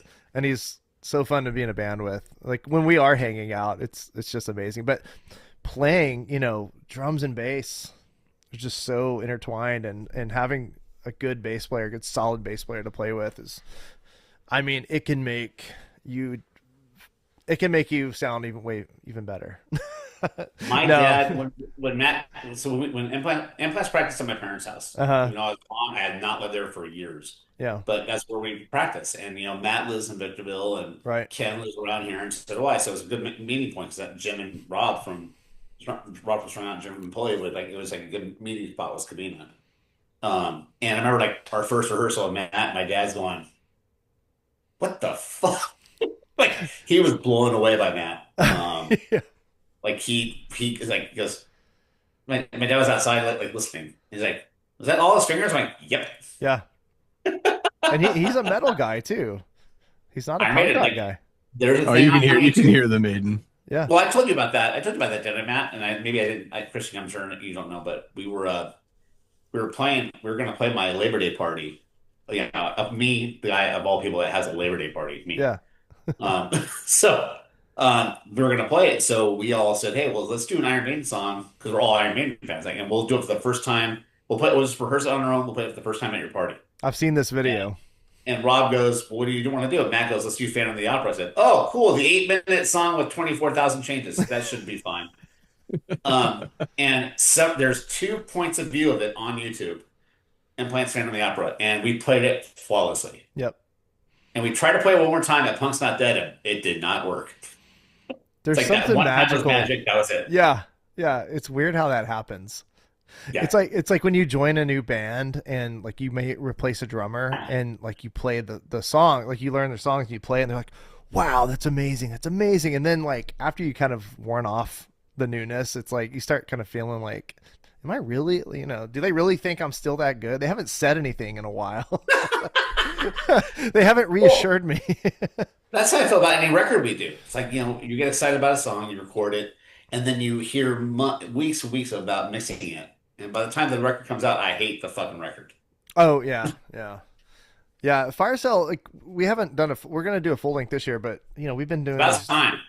Huh? I know. I know. Well, I mean, hey, but it's hard, we're all spread out, but anyway, but we've been doing these little two song things, and so like, I haven't gotten tired of the songs yet because it's like easier to get out a Yeah. couple songs and put them Yeah. out, so there's not a whole lot of time between recording and like it actually coming out. So and but Well, Sweeney has told me a couple times, like, "So why aren't we on your top albums of the year?" Because you haven't given me a record yet. I don't. I know, but If it's 8 songs, if it's less than 8 songs, I don't count that as a record. right, he's sending songs now, so and Okay, cool. they're good. They're kind of like metal and fast, and Nice. so I got I got my work cut out for me. So You got this. he knows what I'm comfortable with, as a Yeah, drummer. So I think he's got that in mind, that he's making sure there's enough like slower parts too, you know. of course. So I mean, that's the thing about Mike that is crazy about being with Authority Zero is that, he writes a lot of songs, but he is a genius at like programming drums, and he mhm. knows what he goes, "Oh, this is a Chris Dalley fiddle." Like Yeah, yeah. Oh, he not knows exactly. Swinny. No, Swinny will send me like the most impossible drum fill ever. And I'm like, Chris, this doesn't make any sense. So I have to You know, dumb you it want down a little bit. the Implants EP we did with Ryan Green, and Ryan Green is the drummer, Uh-huh. and Rob Ramos from Strung Out is probably the world's most frustrated drummer. Um, I had just quit smoking, and I actually wanted to light a cigarette so bad at the studio because do it feel like this. I'm like, and then he'll like, no, do it feel like this. I'm like, what? He's like, no. And then so they like going, and Rob always mouths to me. He's like, like, is that the snare, Tom? What the fuck is that? Yeah. You know? So it's just like, oh God, I hate you guys. Drummer Dude, you ever language is see so that funny. video going around for a while? And oh God, what the fuck? It's I think it might be like a Drumeo video, and it's I can't believe the name of the dude. The guy's a fucking amazing drummer. He does like paradiddles with his feet. The fuck Oh, Donati? no, God, he's a DW guy. That narrows it down. Yeah, that's true. No, but he's anyways, it's these two dudes and they're having a drum battle, but they're doing the fills. They're like saying them to each other. Oh, jeez. So it's two guys being like bragada bragada bragada, and those guys like doo doo doo poo poo poo poo. And dude, like I'm like, you get like embarrassed for other people. Like I'm watching this Secondhand video and I'm like, embarrassment. oh my God, just fucking stop. And it's I wish I could remember the name because you would be like, why did he agree? Fuck, it's gonna kill me now. I'm Oh, sure I'll think of it later and I'll text you, but it's just it's absolutely I don't know why that reminded me of it. But like, yeah, at least get like a different like a bragada bigada bigada pish pish. Like you need other you can't just go tuga tuga tuga tuga tuga, right? yeah. Is Give me that some is shit that to a kick work with drum? there. You know, Come like on, a drum guys. person. So Tuba tuba. I wanted to ask you about that song, Ollie Ollie Oxenfree. Yeah. Man, that's such a great song.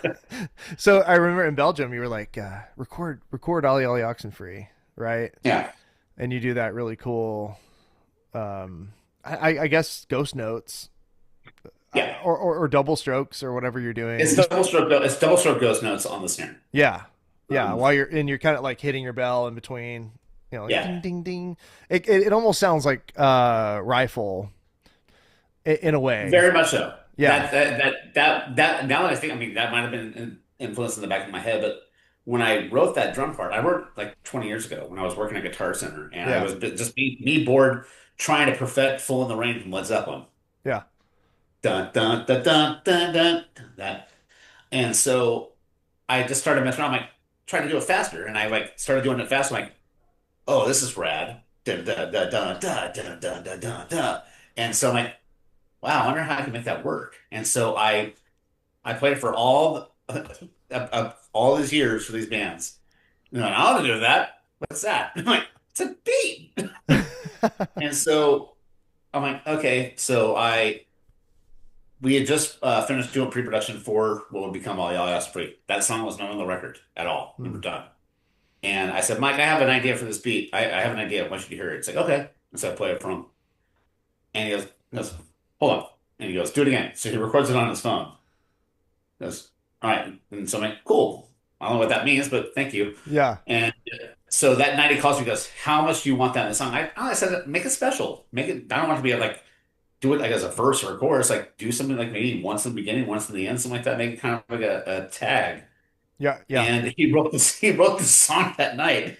Like, Around your fill. yeah. I Yeah, mean, all these years, every band I've been a part of, name the band. Temple Pole, Authorities, Temple, Voodoo Glow Skulls, every band, Dead by Stereo. I don't know. And I give it to Mike, and that little freaky mad scientist guy fucking just comes up with a song right then and there. yeah. And the thing is, especially with a band as a extensive catalog as Authority Zero has, you don't expect your new songs to be songs that are part of your like maintain part of your set list. That song is taken on a life of its own. I mean, it's Hmm. become we have that's the song we have to do now, and it was a song that almost didn't happen, which is crazy. Yeah. Um, and I Uh, love the fact that my little crazy me trying to rip off John Bonnet thing turned into a fucking song. yeah, yeah, for sure. And I think what do you do that three times in the song? You start with it, and then Yeah. then it's like it goes back to it in Reintro and a reintro after before the second verse, and then before you the do it second again, verse. Yeah, and it ends on it. Yeah, so it makes it special. it does. And those things are so cool because I always just look forward to it. I was like, I can't wait to hear that again. You know. No, I mean, I appreciate that, and I mean, I love the fact that that's one like Casey. Mm. Whenever we tour, Bill Casey makes sure he's in my eye shot or my peripheral when I'm doing that song because he goes like I'm glad that God on drums here finds what I do riveting, which is cool. That's got to be. I couldn't. Playing in front of him or after him. I don't want to play after him. I always like say no. I'll pass. I know, right? I know. Well, I mean, I'm blanking on her name right now. I think she's like 13 or 14 right now. The drummer who's Oh, like Sarah playing all the Lynn.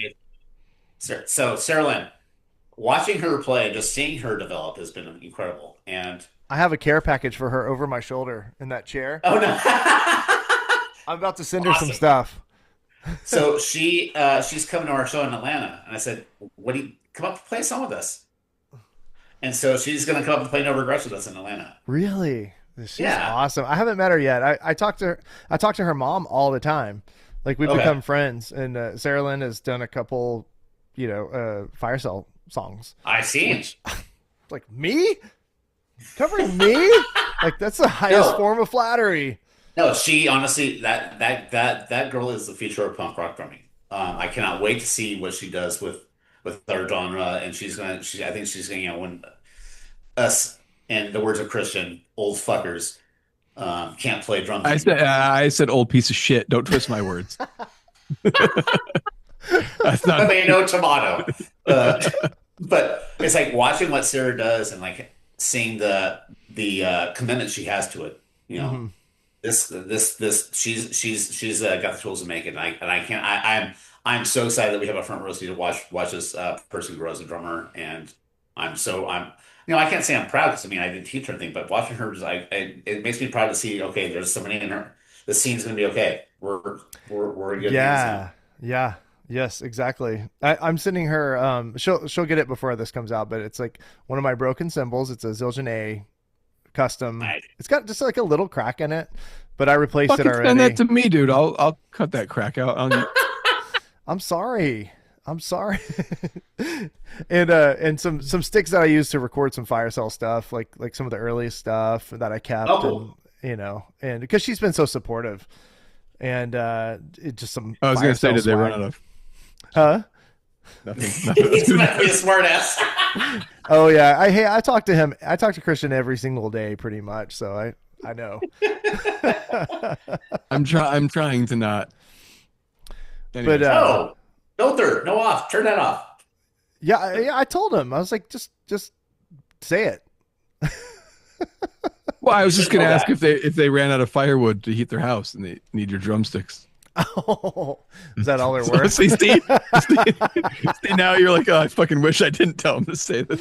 There was the thing. The thing is, I mean, there's a band that I think it was my last tour of Voodoo Ghost Calls. We were touring with Authority Zero, Uh-huh. and this band bought onto our tour, and they paid each band $10,000 to get on our 7 week long tour. And nicest guys in the world. And the problem is I'm already truthful, but when I have a few shots of tequila, I become very brutally truthful. And these guys were getting booed every night. Um, and they're going, "Hey, so what do you think of our band?" I was drunk. I'm like, honestly? He goes, "Yeah." I said, "You guys make Blink-182 sound like Agnostic Front." Um, and Wow. I don't, and I said, I don't like Blink-182. So, Yeah. um, Oh, and What was it? What was the name of the band? Guy Fawkes, I they're from Denver. But I'm gonna give credit where credit's due. They did not get a reaction at all each night, and they were on 7 weeks, and they didn't stop. I give them credit. Well, I wouldn't stop either if I had to pay each band $10,000. what was so bad? It was just nonsensical pop. Yeah. It was not. There was no soul to it. It was just like I said, you made Blink-182 sound like a hardcore band. They were that poppy. Yeah.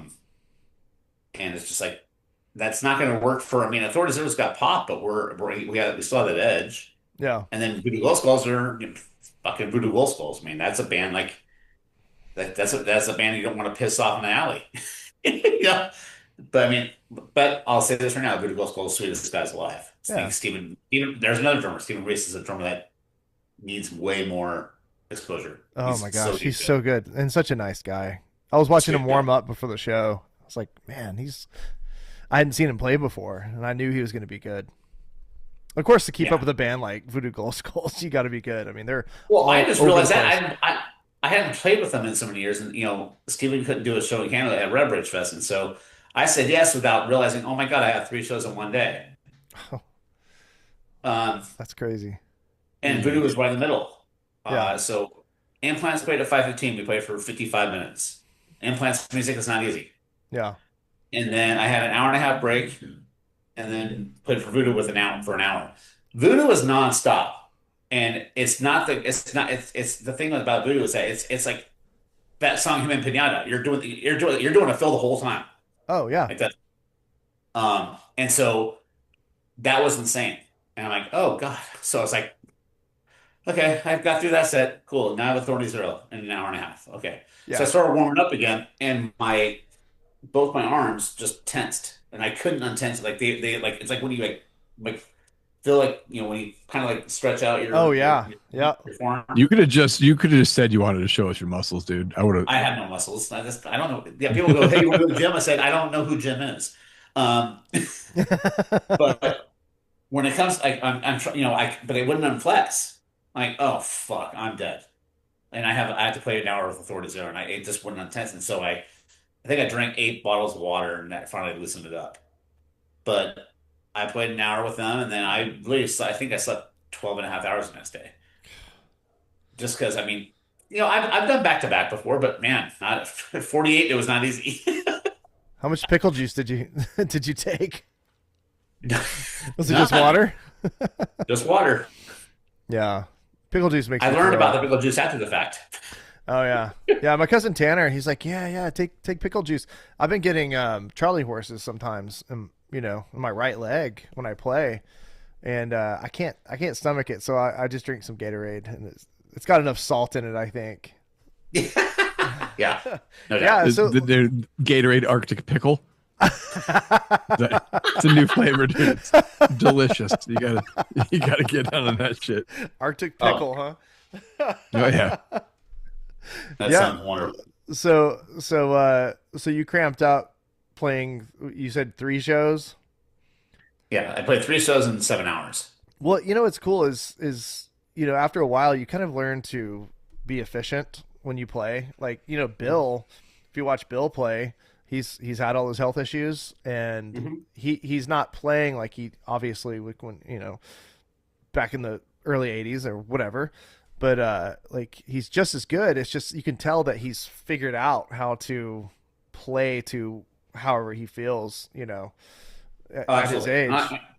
I'm still blown away by Yeah. it. I mean, he's like I said, that was my introduction to punk rock was Bill. Yeah. That's I'll tell you a funny Bill story. Was we were doing the Flag of Molly cruise, and that's when I was doing double duty there. Danny from Face to Face had a pin split up, so I was phoning from Face to Face, and I was doing Authority Zero. Oh So wow. um, That's so that was crazy. fun. You've been But around, man. I've been around. I'm a whore. But we were You I heard it. was There's our clip. There's our clip. yeah. Yeah. Chris Dalley, I'm a whore, and that's it. End interview. All right, I'm we're a, done. but We also actually, I'm a whore, but I can't get an STD. we have a clip. Matt, will you roll the clip? I'll roll it. No, you don't. Oh, Jesus. What? Anyways, I thought you had the clip of him being a whore, but I guess not. I don't. But Okay. Anyway, I'll tell you the funny thing about Bill though, and it made me love him even more. Is they were on the top deck, and X was playing, and Mhm. that's a band that rarely has all original members, and we were right behind them, and I was just watching them play, just sitting there watching X play in front of me, and I look into the crowd, and there's Bill right in the center crowd wearing a Hawaiian shirt with a lei, Yeah. ear to ear grin, and singing every fucking word, all the X songs. And I was going, my hero is still like me, a music fan. Yeah. And just to see that happen, it just made me love him even more. Just like this, like this guy. I got to I was spend some amazed.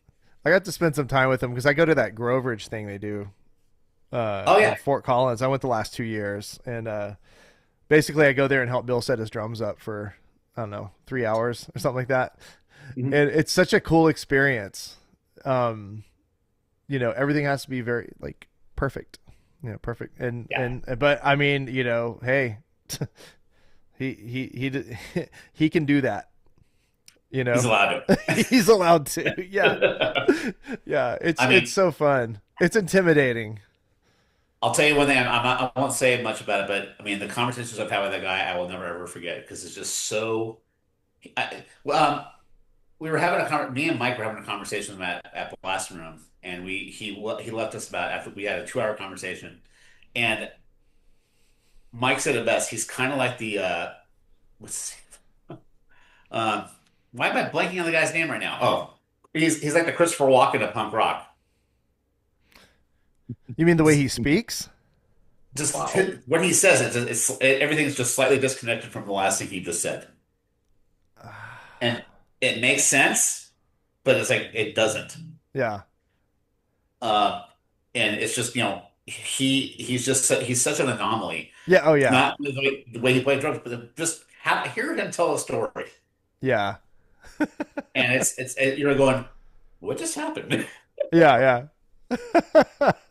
I love story time with Bill Stevenson. Well, and it's funny. He gets this very childlike look in his face whenever Yeah. you know when he's truly interested because it's like he go. You can see him going back to that time in his Hmm. life. You see it happen on his face, Oh yeah.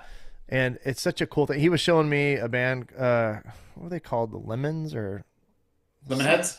not Lemon Heads? It was. Gosh, anyway, just back in September, he was showing me, and we were talking about how I think we were talking about when Bill plays his ride, he'll hit the bell kind of like in between, ding, ding, ding, ding, ding, ding. And I do that too because of Bill. But Bill said he learned it because of this guy. And Okay. he's like handing me his phone. He's like, "Here, listen to this," and he's just all excited. And then the next second, he's like, "I hate drums," and he's like, because he's setting his drum kit up or whatever. Yeah. Yeah. He's an amazing person. I What a love that nice guy. guy, and his son Miles is equally Yeah. as I met him once. amazing. Yeah. Good guy. Dude, But yeah, it's it's oh, intimidating, being in the same room with Bill and even playing a Yeah. song in front of him, whatever. It's just like, what is happening? Yep. What were you saying, Christian? I'm sorry. well, to just Chris, how you brought up X, I don't think DJ Bonebreak gets enough At all. enough. Like that dude's fucking amazing drummer, and you never. That's another name that's never like really in the gets discussed a lot too. I Just agree. those hiccups in Los Angeles that dun, dun, dun, like, dude, fucking Yep. great. He played on what was it? Like one of those random fucking like dude, I'm so oh shit, Thomas Lang. The other drummer I was talking about was Thomas Lang. I Oh don't know if you're yeah. familiar. Yeah, I okay. am. Anyway, he played on what the fuck Matt Freeman when he did the Devil's Brigade.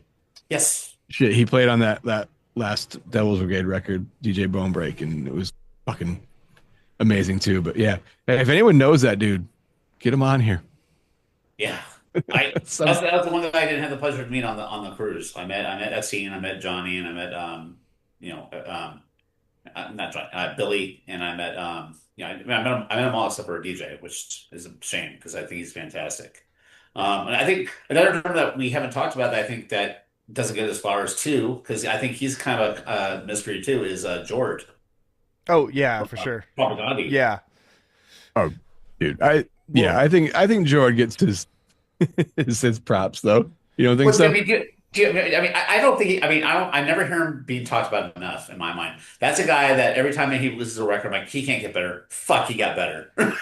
I mean, if It's you listen to How to Clean Everything and then, the last few records, like yeah. even with Empires, today's Empires Oh, you tours. heard it definitely from Let's Talk to Empires. I mean, I was like, whoa, what just happened here? Yeah, it was weird because like How to Clean Everything, it wasn't, I wouldn't say it was sloppy, but you could tell that maybe it was rushed or there just wasn't money behind it or whatever. And so, and you can even hear like Get Off Time a little bit in like certain places on that record. And then Let's Mhm. Talk More Rock comes out and it's like solid, tight, Yeah. bigger drum sound, and it's crazy like the like how it's just so different. Dude, Failed Imagineer is like that Yeah. dude's opus. That's a drumming on that song is just Have fucking you nuts. have you guys seen the what's her name's audition tape, Sulin's audition tape Yeah, that's on yeah. YouTube. They're in the Nothing but practice respect. Oh room. my God, his drumming on that one. I'm like, dude, no. What song were they? That Speculative Phil. fiction.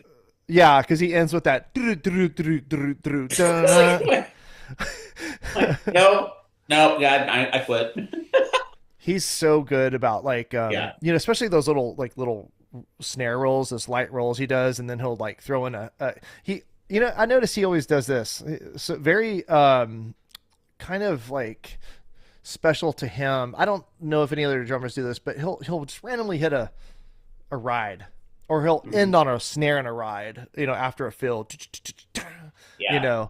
and I don't hear anyone do that. Dave Ron will do that some, Mhm. but Jordan kind of has his own way of doing that, and it's so interesting. I just never would have thought of that. I never would have thought, because I always think like any on a crash sounds best, or hi hats or whatever, and snare, you know.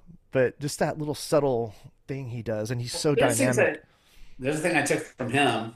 That he does this a lot too, especially when he's on the ride. He does this like whip with the two syllables, da da like this, da da like Hmm. this. It's like I do that now, and I don't even do it on purpose. But I like watch a video, like somebody like, take a video, and make, oh, hey, just Jordan did that. Yeah. Well, and You know? Propaganda has so many of these like dun dun dun, like dun dun dun, and he'll accent, and he'll just kind of his hand just kind of lives up here, and Yeah, here's dun, and he'll his snare is still going, but he'll just dun dun dun. He won't do like the little placeholder stuff, you know. yeah. But his hand just kind of lives up high and just hits those things. Then he's just back, kind of, like that. And then when he does those tom fills, it's like it's almost like Bill. Bill's kind of like that. And then when he does the tom fill, it's just like, just lays into it, and it just sounds amazing. But yeah, By the way, Matt, real quick before we go on, I just want to point out something. It's January 15th, and you have a Christmas tree behind you. yeah, yeah, yeah. I like it. You know what I was doing? So you see those little angels on it? Yeah. So I was doing, if you donate to a rescue, you get an angel. So I did that for like the whole month of December, and I got two people. Nice. I got two people to donate. I thought I I just, had. I mean, I'm such a stickler because my mom was like that. Christmas was cleaned up by December 29th. Yeah, I mean, so that's just my mindset. I like my So tree. that's fine. I was just curious. I'm like, Yeah, no, and I even wrote my list of drummers that I want to interview on an angel. hey, I'm on there. Yeah, you are. You're third down. See? Wow, I feel special. Yeah. Oh, of course you Yeah. are. I've been wanting to Derek interview Grant. for a long Derek time. Grant would be. Derek Grant. I saw him when they were Suicide Machines first album came out. Oh I yeah. had heard them. I had heard of them. I had not heard them yet. And they were opening for Descendants at the podium, and Derek was playing on a kid's drum set, and he made that kit sound fucking like thunder. I just sat there going, "Oh fuck this guy!" It just goes to show. What? And all they were doing was just destruction by definition. They were just doing that record. That's what was out. Talk And about a that tight was drummer. amazing, amazing drummer. I don't understand. There's a lot of things he does that I don't understand with the cross stick and Yeah, that very quick. I can't even I can't make the sound. You know yeah, what I'm talking about though. yep, And then Well, it's like he's got a really unique there's a couple Alkaline songs I can think of. In Vain pops into mind, where like it's got oh like a yeah, classy. He's like a good groove drummer, true too. Like that guy can killer. he can just play. Like that's another one of those there's just some shit that like it just like it's just a different it's a different level. Derek's been on the list for quite some time now. Well, I mean, hi, welcome to Alkaline Trio. Here's time to waste. What the fuck? You know, he's that's another not mystery drummer. yeah, Like whenever I got into, I guess it was in '96. There was CDs and like whatever was in the booklet. Same with Propaganda on the back of How to Clean Everything. It's just like three pictures of the guys, I think. yep, And they're all You making don't know weird who they are. faces or something. Yep. It's like they went to Chuck E. Cheese and got their photo taken in the photo booth, you know?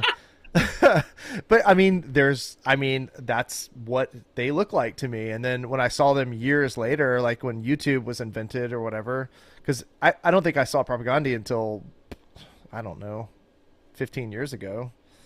Well, that's the thing about Derek Ryan. I mean, he was so anti being known or whatever like that. He did not want to be. He was such an anomaly unto himself. I mean, I think he's named. That's named him playing drums on SOS, the video, Oh, because he didn't really? want to be a part of the video. I think that's Brooks Backerman. Oh, that makes sense. But it was I mean, that's the thing. And then I mean, he joined. I mean, Cameron Webb has told me stories because he's done stuff with Alkaline Trio and just told me he's just a very unique person. Hmm. And that's what yeah, that's one guy I would love to know what's going on in that guy's brain. So, I Yeah. saw him year before last playing with the Vandals, oh yeah, and it was like the weirdest thing of just like watching him side stage and just being like, I mean, it's funny, dude. The Vandals are also one of those bands that, like, as silly as they are, they can all play oh yeah, like definitely. really well. I mean, they've never had a bad drummer either. No, You know, uh, I think Joe was the worst drummer. Well, that's the thing. We just did that punk rock Christmas thing, and Smelly was playing drums for him. oh, Yeah. that's right. Yeah. It I've was been, funny because Smelly goes, I heard about your knee, dipshit. I'm like, yeah, because I fucked up I hardcore strained my MCL. then he I hit you in did. the balls, right? He goes, when are you guys playing? I said, we're playing right before. He's like, cool, I'll throw stuff for you. Um, and Smelly and I, like, we've known each other for a while. I'm actually the one who got him endorsed by Yamaha. Oh, okay. But he's a very, very, I mean, I can't tell when he's serious or not because he's a very big smart ass. Yeah. And so I decided, I was curious. So I watched him play, and he sounded great. It was Smelly playing with the Vandals. It was really Yeah. cool. And I walked over to him, and I thought, it's about time I be a smart ass to you instead of me being the brunt. I went, dude, you're almost as good as Josh Reese. I was, um, he's like, he goes, oh no, I'm definitely a lot. No, I'm not. Okay. Smelly, man. So I don't really know him well. I have been texting with him about getting on the podcast, and he's wanting to do it. But my cousin Tanner and him are good friends, and Okay. Tanner is a pinstriper, and he and Joe, little Joe, are building bases together and everything. But Yeah. Smelly Great. has that surfboard building business, and he went up there and painted surfboards with him, and they just hit it off, I guess. But man, I love Smelly. He's not showboaty. When you think about it, playing fast in that beat is hard, but Yeah. okay, it's like, but he's good at it. You know what I mean? He Fantastic. doesn't have to showboat. He doesn't have to have like 10 toms or whatever. No. He just keeps it together. And Yeah. he I can mean, goof off and still keep it together. the funny thing is, I mean, I had been in punk rock for 3 or 4 years at that point when I got my first NoFX record, which was ribbed.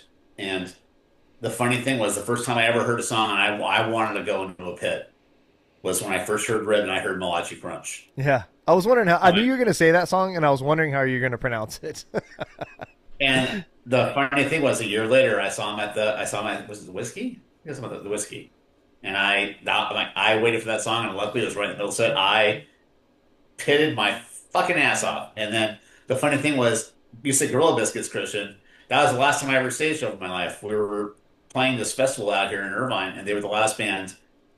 And I was on the side of the stage. I was stoked. I'd never seen them live. And so they started doing the intro. I'm like, hold my shit, guys.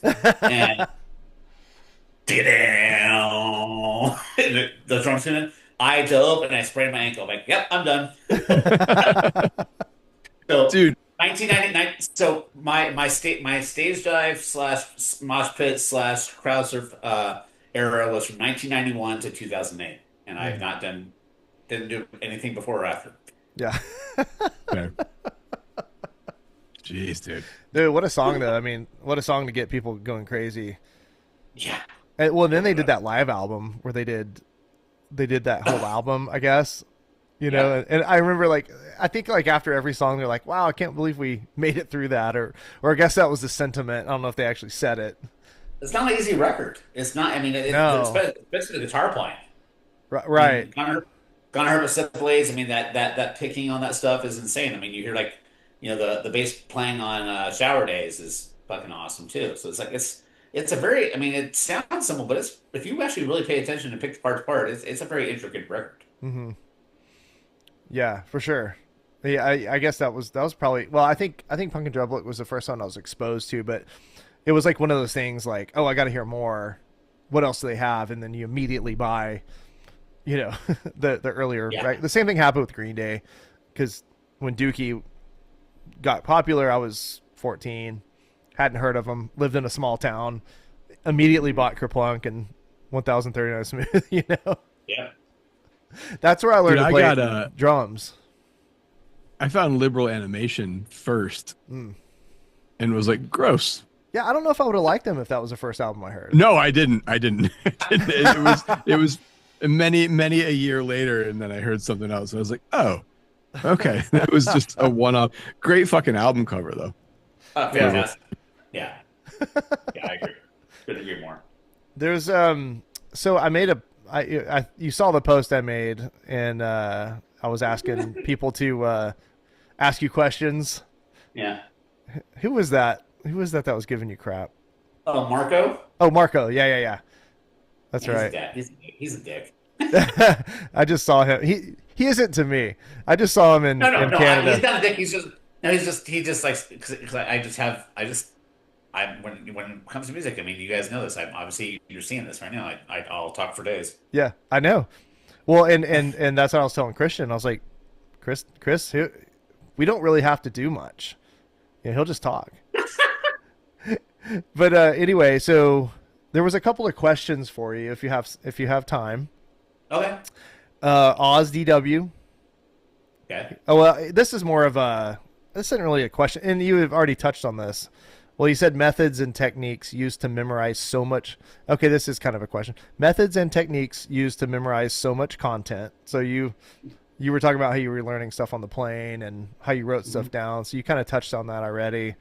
He Yeah. said this machine played for 3 different bands in the same festival last year, and the after party shows, and didn't miss a beat. So that was more praise. He was. I appreciate that. Yeah, yeah. And then Ken Fucci, Okay. Fucci, would love to know about the groove in the song "Taking on the World." The opening is smooth, then it sounds like a double pedal groove, followed by the punk beat, which I guess is like, the smelly beat. It's something I've what been does he call trying. that, Matt? What does he call that beat? I don't ever curse, so I don't say that. I'm wholesome. Well, also, I I guess mean, you. I do have a double pedal, but I don't ever use it for a beat. I never use it for beats. I use it for fills. Okay, okay. Just adding on stuff with fills that you wouldn't be able to do with a single pedal. They Um, they said they can't figure out the second part. which Any what? tips? Um, I don't know what the second part is. I mean, the second part is just dun dun dun dun dun dun dun dun dun dun dun dun dun dun dun dun dun. It's just Yeah. basic pumping. I mean, the way that it's done on the record is not how we do it live. Okay. Because what that's the original drummer Jim, and what he's like, he goes dun dun dun dun dun dun dun dun dun dun dun dun dun, and to me, it sounds so detected. Hmm. It doesn't sound real. So I just humanized it. Yeah. Okay. Yeah. And then Dylan Wade, ask him Oh, about being. I love. Yeah. Ask him about being left-handed, and I think he's talking about drums. no, but yes, I mean, I play a right-handed kick. So like when I started playing, they didn't. My mom and dad didn't know I was left-handed, Yeah. so I set it up like normal, like a right-handed kick. But how I learned how to play was, I mean, it's yes, I'm weird because I'm dominant left-handed. My fills are all left-handed. Yeah. Which is why, like when I was first learning like the stuff in Lagwagon, I had two ride cymbals. I had one on my right and I had one right next to my hi-hat, so I could do the ding ding ding ding, because I felt I couldn't do it. And I'm like, I want to learn how to play this record, but I mean, there's pros and there's bad cons. I mean, I think my left hand is like, I think it's what made my left hand unique. I mean, even Jordan goes, dude, your left hand is just weird. I said, thank you. So do you play open-handed? No, I don't. It's always been this like this. It's always been cross stick, but it's like I never. It's weird. Like I would actually go to open handed when I got tired when I was younger. And I saw something on MTV and I forgot. I think was it. He's not. I mean, he's a good decent nerd, but Tommy Lee said when he goes, "What do you do when you get tired?" He says, "I actually goes, I bang harder, and it helps me." And actually, I started following that. That's what I that's it. It actually works to this day. Is like just raise it up more. Just okay. Let's get more aggressive here. So I mean, it's really I think I have a really unique position, but also there's advantages and disadvantages. I think that what I do with my left hand is something that people can't do because it's their right hand dominant. Um, I I think I have the ability with my strength in my left hand of doing weird, crazy ghost notes like I do on Ollie Ollie Awesome Free, Uh-huh. which is that kind of thing. So I just took what took with the tools that I had and I went from there. Fair Um, enough. Yeah, it's strange to see because I've sat there and watched you play several times, and you do a fill, but you come out with your left hand. You hit that left crash. I'm like, how in the what? Because you don't look like a left-handed drummer when you play. no. Well, the best weird compliment I ever got was from our buddy Matt Riddle. Mm. Um, and I finished the song. He goes, "You're fucking weird." It's like, well, yeah. My exact response was like, I'm just gonna repeat what my mom's going to do when she says you're weird because I was always told I was weird. Say thank you. I mean, I So would. do That's a compliment in the punk rock world. Yeah, absolutely. I love the when fact that I'm not normal. when you're Same. going around your toms, then I'm trying to think if you start left, boom, boom. So you're actually getting back to your snare quicker, Yeah. Well, no, because I mean, I right? go, I always do a crash on my left. Always. Yeah. So it's like, it's going right back into like this. So, Hmm. dun, dun, dun, dun. So I have to do this really quick. Right. I mean, that's the thing, right? Of leading with your right hand is you go boom, boom, rack tom, floor tom. But then when you get back to the snare drum, you have to go Yes, left, right exactly. instead of right, left. So I always, that was something I was really curious about asking when we interviewed Mike Fulumley, because Hmm. he plays open handed like that. And he was like, I don't know. And I was like, fuck. It always That was, happens like this. Dude, like when we that got to was, talk to Dave Ron, I had this question about a certain thing he did, and I wanted to ask him this for fucking like 15 years. He goes, what song was it? I don't remember that song. And it was just like next. I was like, ah. And then he's like, well, we're gonna play. I saw him play shortly. He goes, remind me to play that song, and then I forgot, and I didn't get to see him do it live. So we'll never know. But do there you was have more one. questions, Matt? Sorry. I Oh, go ahead. was the one big advantage I had, and even Byron pointed this out to me. I was like, he asked me to tech for him for a weekend, and when we did Rubbish Fest in 2022, In Canada. and so they were sound checking with open, and Byron was right there. So I was like, I got far with Tom's. He like if you're right-handed, he's doing this, like, but I was doing this, because that's so much way easier. I'm like, yeah, because I'm left-handed. I'm left-handed dominant. It's like, I wish I would have been left-handed. It would have been easier to do that. Well, Like, yeah, and then at that point, it's so hard to like change your muscle memory to do that. You know, oh, absolutely, absolutely. it just wouldn't sound right. There would be no power. No, I agree. Yeah, I mean, I guess maybe over time you could, but I mean, when you're set in your ways and you've been doing it for 40 years or whatever, it's like I can't imagine trying to learn how to play like a left-hander would on a right-handed kit. Well, dude, I mean, watching Derek Grant switches back and forth Oh, does he? Yeah, he quite does. frequently. Yeah, he'll just like yeah, it's weird Well, watching that dude play. Is he'll just he's go in like, a he's in a punk drummer, but the original drummer from Cheap Trick, Bunny Carlos, Hmm. yep. they had 2 years off, and he decided to learn how to play left-handed. So he told his tech on the dailies like, how you want your kids set up, right-handed or left-handed. So he learned both ways, which in my mind is amazing.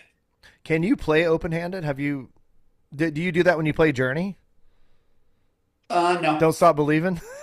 Because that's how the original drummer played it. I do my Jord whip, dig gun. Yeah, I do like that. yeah.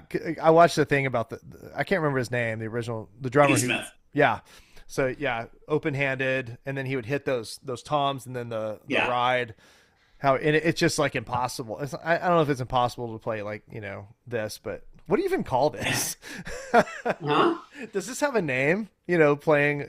When you say it's skateboarding, it's regular. Regular, okay. Regular and goofy, just Regular like and skateboarding. goofy. Standard.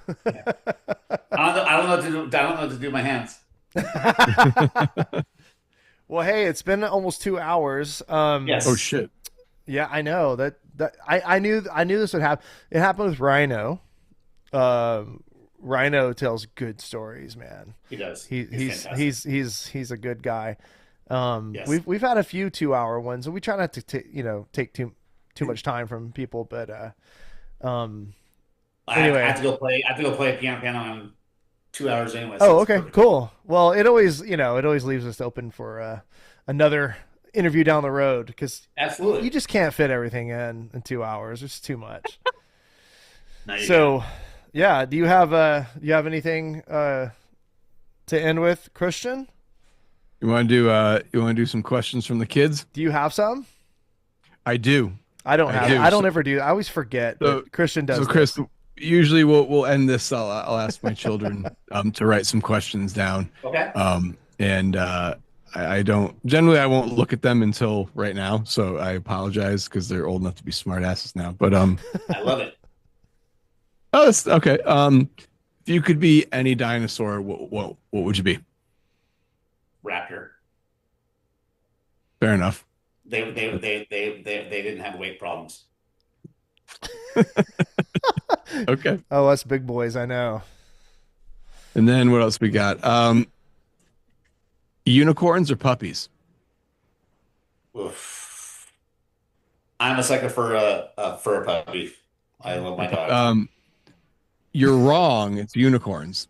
Yeah, that wasn't, I guess, not a question at all. Oh, she'll tell you you're fucking wrong, buddy. Trust me. I live it every day of my life.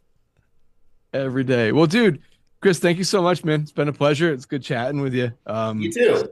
Be a good kickoff here, so I appreciate it, man. Thank you. Yeah, you're gonna. Thank you guys for having me. I really appreciate it. I mean, like I said, punk rock drummers forever, man. I'm glad this group is on. It's a wonderful community to be a part of, and I appreciate you guys letting me be a part of it.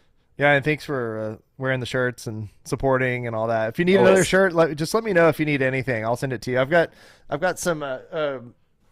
Rhino gave me some sleeved washers. I don't know if you need any, but I can send some to you. Do you? Okay. I have my closet full of them. I met him for breakfast a few weeks ago, and he brings me a sack full of sleeved washers. A Christmas gift. Well, make sure you tell him I said hi, because I love that guy. I love that guy with all I will. He's Uncle Rhino. The dude's great. Yes, Rhino. sir. All you right, guys have a wonderful time. Thanks again for having me, guys. Yeah, thanks for joining us. It was amazing, and we'll talk. We'll keep in touch. Yeah. So yeah, buddy. All right, man. All right, have a good night. Have a good show tonight. Thank you, man. Appreciate it. Bye. Bye. Goodbye.